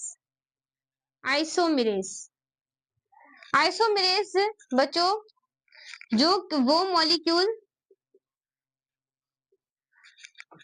दैट कन्वर्ट आइसोमर, जो कि आइसोमर में कन्वर्ट हो जाए। आइसोमर क्या होते हैं? जिनका स्ट्रक्चर फॉर्मूला डिफरेंट हो और फंक्शनल जैसे कि स्ट्रक्चर डिफरेंट हो लेकिन उनका मॉलिक्यूलर फॉर्मूला सेम हो, वो आइसोमर है। ऐसे मॉलिक्यूल जो आइसोमर में कन्वर्ट हो जाए उसे हम कहते हैं आइसोमेरेज एंजाइम कहते हैं, जो कि मॉलिक्यूल को आइसोमर्स में क्या कर दे? कन्वर्ट कर दे। याद रखिएगा स्ट्रक्चरल फॉर्मूला डिफरेंट होता है, जैसे कि मैंने आपको एल्डिहाइड और कीटोन का फॉर्मूला बताया था, स्ट्रक्चर कल ड्रॉ करवाई थी आप लोगों को, इसके लिए ही करवाई थी। ये बहुत इंपॉर्टेंट चीजें हैं, तो आपने लाजमी इनको क्या करना है? याद रखना है। सही है, आइसोमेरेज। इसकी आप एग्जांपल ले सकते हैं,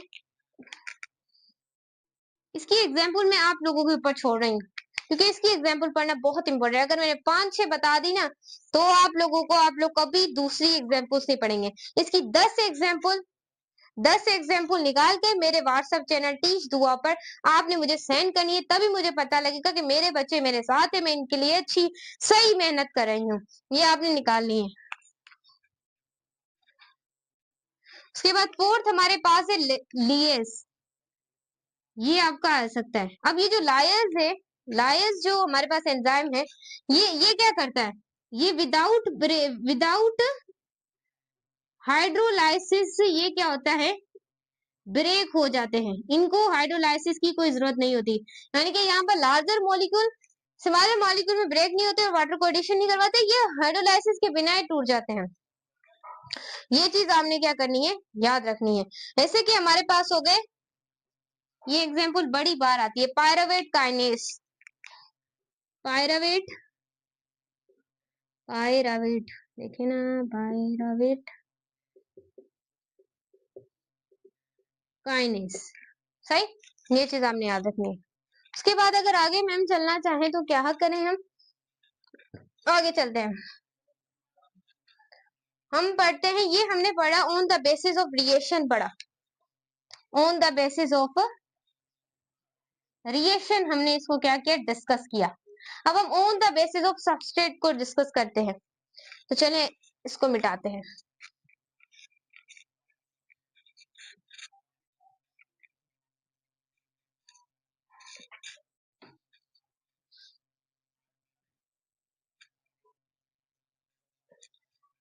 सो स्टूडेंट्स यहाँ पर हमारे पास है on the basis of substrate. Substrate क्योंकि हम डिटेल में पढ़े तो सारी चीजें कवर करेंगे। सबस्ट्रेट की बेस पर क्या है? फर्स्ट वन अगर हम आपको बताना चाहूं तो जैसे कि लिपेस, लिपेस किस, लिपेस का होता है लिपिड, जैसे इसका सबस्ट्रेट लिपेस क्या है? एक तरह का एंजाइम है। इसका आप लोगों के पास सबस्ट्रेट जैसे कि फॉर एग्जांपल लिपिड हो सकता है। उसके बाद न्यूक्लियोलेस होता है, जिसका आप लोगों के पास क्या होता है? Nucleic acid. अब न्यूक्लिक एसिड दो तरह के होते हैं, कल पढ़ाया था, एक डीएनए होता है और क्या होता है आप लोगों के पास? आरएनए होता है। और एक ग्लाइकोसाइडेज होता है, ग्लाइकोसाइडेज होता है। ये भी चीज आपने याद रखनी है, बहुत ज्यादा इंपॉर्टेंट है, बहुत ज्यादा इंपॉर्टेंट है। तो एक आप लोगों के पास बस आप लोगों के लिए ये इंपॉर्टेंट है, जैसे कि आप लोगों के पास पेप्टिडेस होता है, पेप, यहाँ पेप्सिन ले लें, काइमोट्रिप्सिन ले लें, काइनोट्रिप्सिन, काइमोट्रिप्सिन, पेप्सिन, ट्रिप्सिन, और एक आपके पास क्या है? ट्रिप्सिन। ये क्या? प्रोटीन, जो कि आप लोगों के पास क्या है? प्रोटीन के अलग अलग ये तरह के सबस्ट्रेट हैं। तो ये चीज आपने क्या करनी है, याद रखनी है। और ग्लाइकोसिडेज में हमारे पास आ जाता है स्टार्च, आ जाता है माल्टोज, आ जाता है लैक्टोज, आ जाता है। सही, ये सारे आपने एग्जाम्पल क्या करनी है, याद रखनी है। सही, आई होप यू अंडरस्टैंड। अब हम लास्ट इनहिबिशन को पढ़ लें। शुक्र मुझे याद आ गया, वरना आपको वो टॉपिक रह जाना था। सही है ना, वो फिर आप लोगों को किसी से समझ नहीं आना था। उसके बाद क्या है, एंजाइम इनहिबिशन। अब एंजाइम इनहिबिशन क्या होती है, enzyme stop there activity.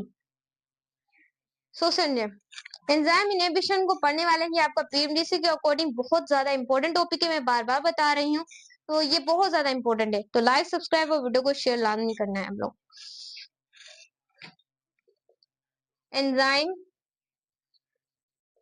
Stop their working. Enzyme अपनी वर्किंग को क्या करते हैं, जब स्टॉप का कर देते हैं। ये इनहिबिटर क्या होते हैं, जो कि एंजाइम की एक्टिविटी को क्या कर देते हैं, एक्टिविटी को डैमेज कर देते हैं। ये चीज आपने क्या लगनी, और एंजाइम अपना काम करना छोड़ देते हैं जब एंजाइम इनहिबिशन हो। एंजाइम इनहिबिशन तीन तरह के से होती है, एक होती है कॉम्पिटेटिव, एक होती है अनकॉम्पिटेटिव, सॉरी एक होती है कॉम्पिटेटिव और एक होती है इनकॉम्पिटेटिव, और एक होती है अनकॉम्पिटेटिव। अब एंजाइम जो कॉम्पिटेटिव क्या होती है, इनकॉम्पिटेटिव क्या होती है, और अनकॉम्पिटेटिव क्या होती है। जो कॉम्पिटेटिव हमारे पास होती है, मैम कंपटीशन करेंगी नहीं, याद रखिएगा। जब इनहिबिटर अटैच होते हैं एंजाइम की एक्टिव साइट के ऊपर, और ये एक रिवर्सिबल होता है, ये रिवर्सिबल। अब देखिए स्टूडेंट्स, आप लोगों के पास ये क्या है, एक तरह का एक एंजाइम है। अब एंजाइम जो है, इसकी एक्टिव साइट के ऊपर आकर इनहिबिटर आकर सबस्ट्रेट से पहले ही क्या हो गया, इनहिबिटर आकर अटैच हो गया। अब एंजाइम, अब क्या है, सबस्ट्रेट की ये जगह है, एंजाइम की जो एक्टिव साइट है वो सबस्ट्रेट की जगह है। अब सबस्ट्रेट ने देख लिया कि मेरा हिस्सा खाने कौन आ गया, इनहिबिटर आ गया है।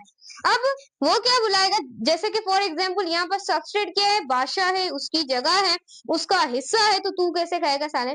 तो ये ऐसे बोलेगा, ये अपने सिपाहियों को बुलाएगा, बोलेगा कि भाई इसको यहाँ से उतारो वरना ये तू जाएगा। पहले उसको धमकी दे के आता है, भाई ये मेरी जगह है, सिर्फ आंखों से उठ जाए, ये नहीं उड़ता। फिर अपनी सिपाहियों पे सिपाही इसको मारते हैं, ढूंढते हैं, यहाँ से उठा देते हैं, और फिर सबस्ट्रेट आकर दोबारा यहाँ पे बैठ सकता है। ये एक रिवर्सिबल प्रोसेस है। अगर इनहिबिटर रुकावट आके बैठ भी गई है, तो एंजाइम जो सबस्ट्रेट है वो उसे हटा सकता है। तो ये आपके पास क्या है, कॉम्पिटेटिव इनहिबिटर है। सही, उसके बाद हमारे पास क्या होता है, इनकॉम्पिटेटिव।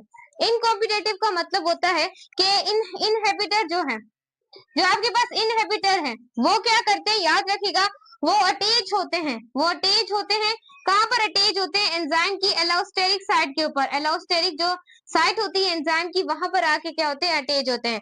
ऐसा क्या स्टूडेंट्स, आप लोगों के पास ये एक एंजाइम है, ये एक तरह का क्या है, एंजाइम है।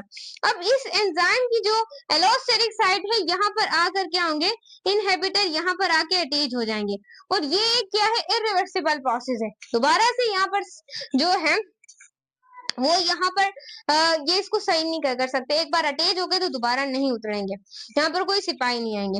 एक है अनकॉम्पिटेटिव, जो कि एंजाइम सबस्ट्रेट कॉम्प्लेक्स पर आकर क्या होते हैं, अटैच होते हैं। याद रखिएगा, इसकी एग्जाम्पल आप ले सकते हैं, एग्जाम्पल पेंसिलिन। इसकी एग्जाम्पल बहुत इंपॉर्टेंट है, याद रखिएगा, पेंसिलिन। इसकी एग्जाम्पल है साइनाइड, और आपके पास मरकरी, जो कि थर्मामीटर के अंदर यूज होती है, मरकरी। तो ये सारी चीजें आपने क्या करनी है, याद रखनी है, बहुत ज्यादा इंपॉर्टेंट चीजें हैं। अब mode of enzyme action, mode of enzyme action क्या है, एंजाइम एक्शन का मोड क्या है, जैसे कि एंजाइम सबस्ट्रेट, फिर होगा एंजाइम सबस्ट्रेट कॉम्प्लेक्स, ये आपने याद रखना है। फिर एंजाइम होगा प्रोडक्ट, ये आपसे एमसीक्यूज आ सकता है, और एक हो एंजाइम प्रोडक्ट कॉम्प्लेक्स। अब यहाँ पर देखें, एंजाइम क्या है, रिएक्शन में अनचेंज है। एंजाइम कभी भी रिएक्शन में, याद रखिएगा, चेंज नहीं होंगे, एंजाइम सेम ही रहेंगे। रिएक्शन भले, ये मोड ऑफ एक्शन आपने एंजाइम का याद रखना है, बहुत ज्यादा इंपॉर्टेंट था, इसे कॉपी कर लेना है आप लोगों ने। और वीडियो को लाइक सब्सक्राइब और शेयर लाजमी करना है। वन शॉट अच्छी लगे तो सारे फ्रेंड में शेयर कीजिएगा, हमें सपोर्ट कीजिएगा ताकि हमारा भी काम हो सके।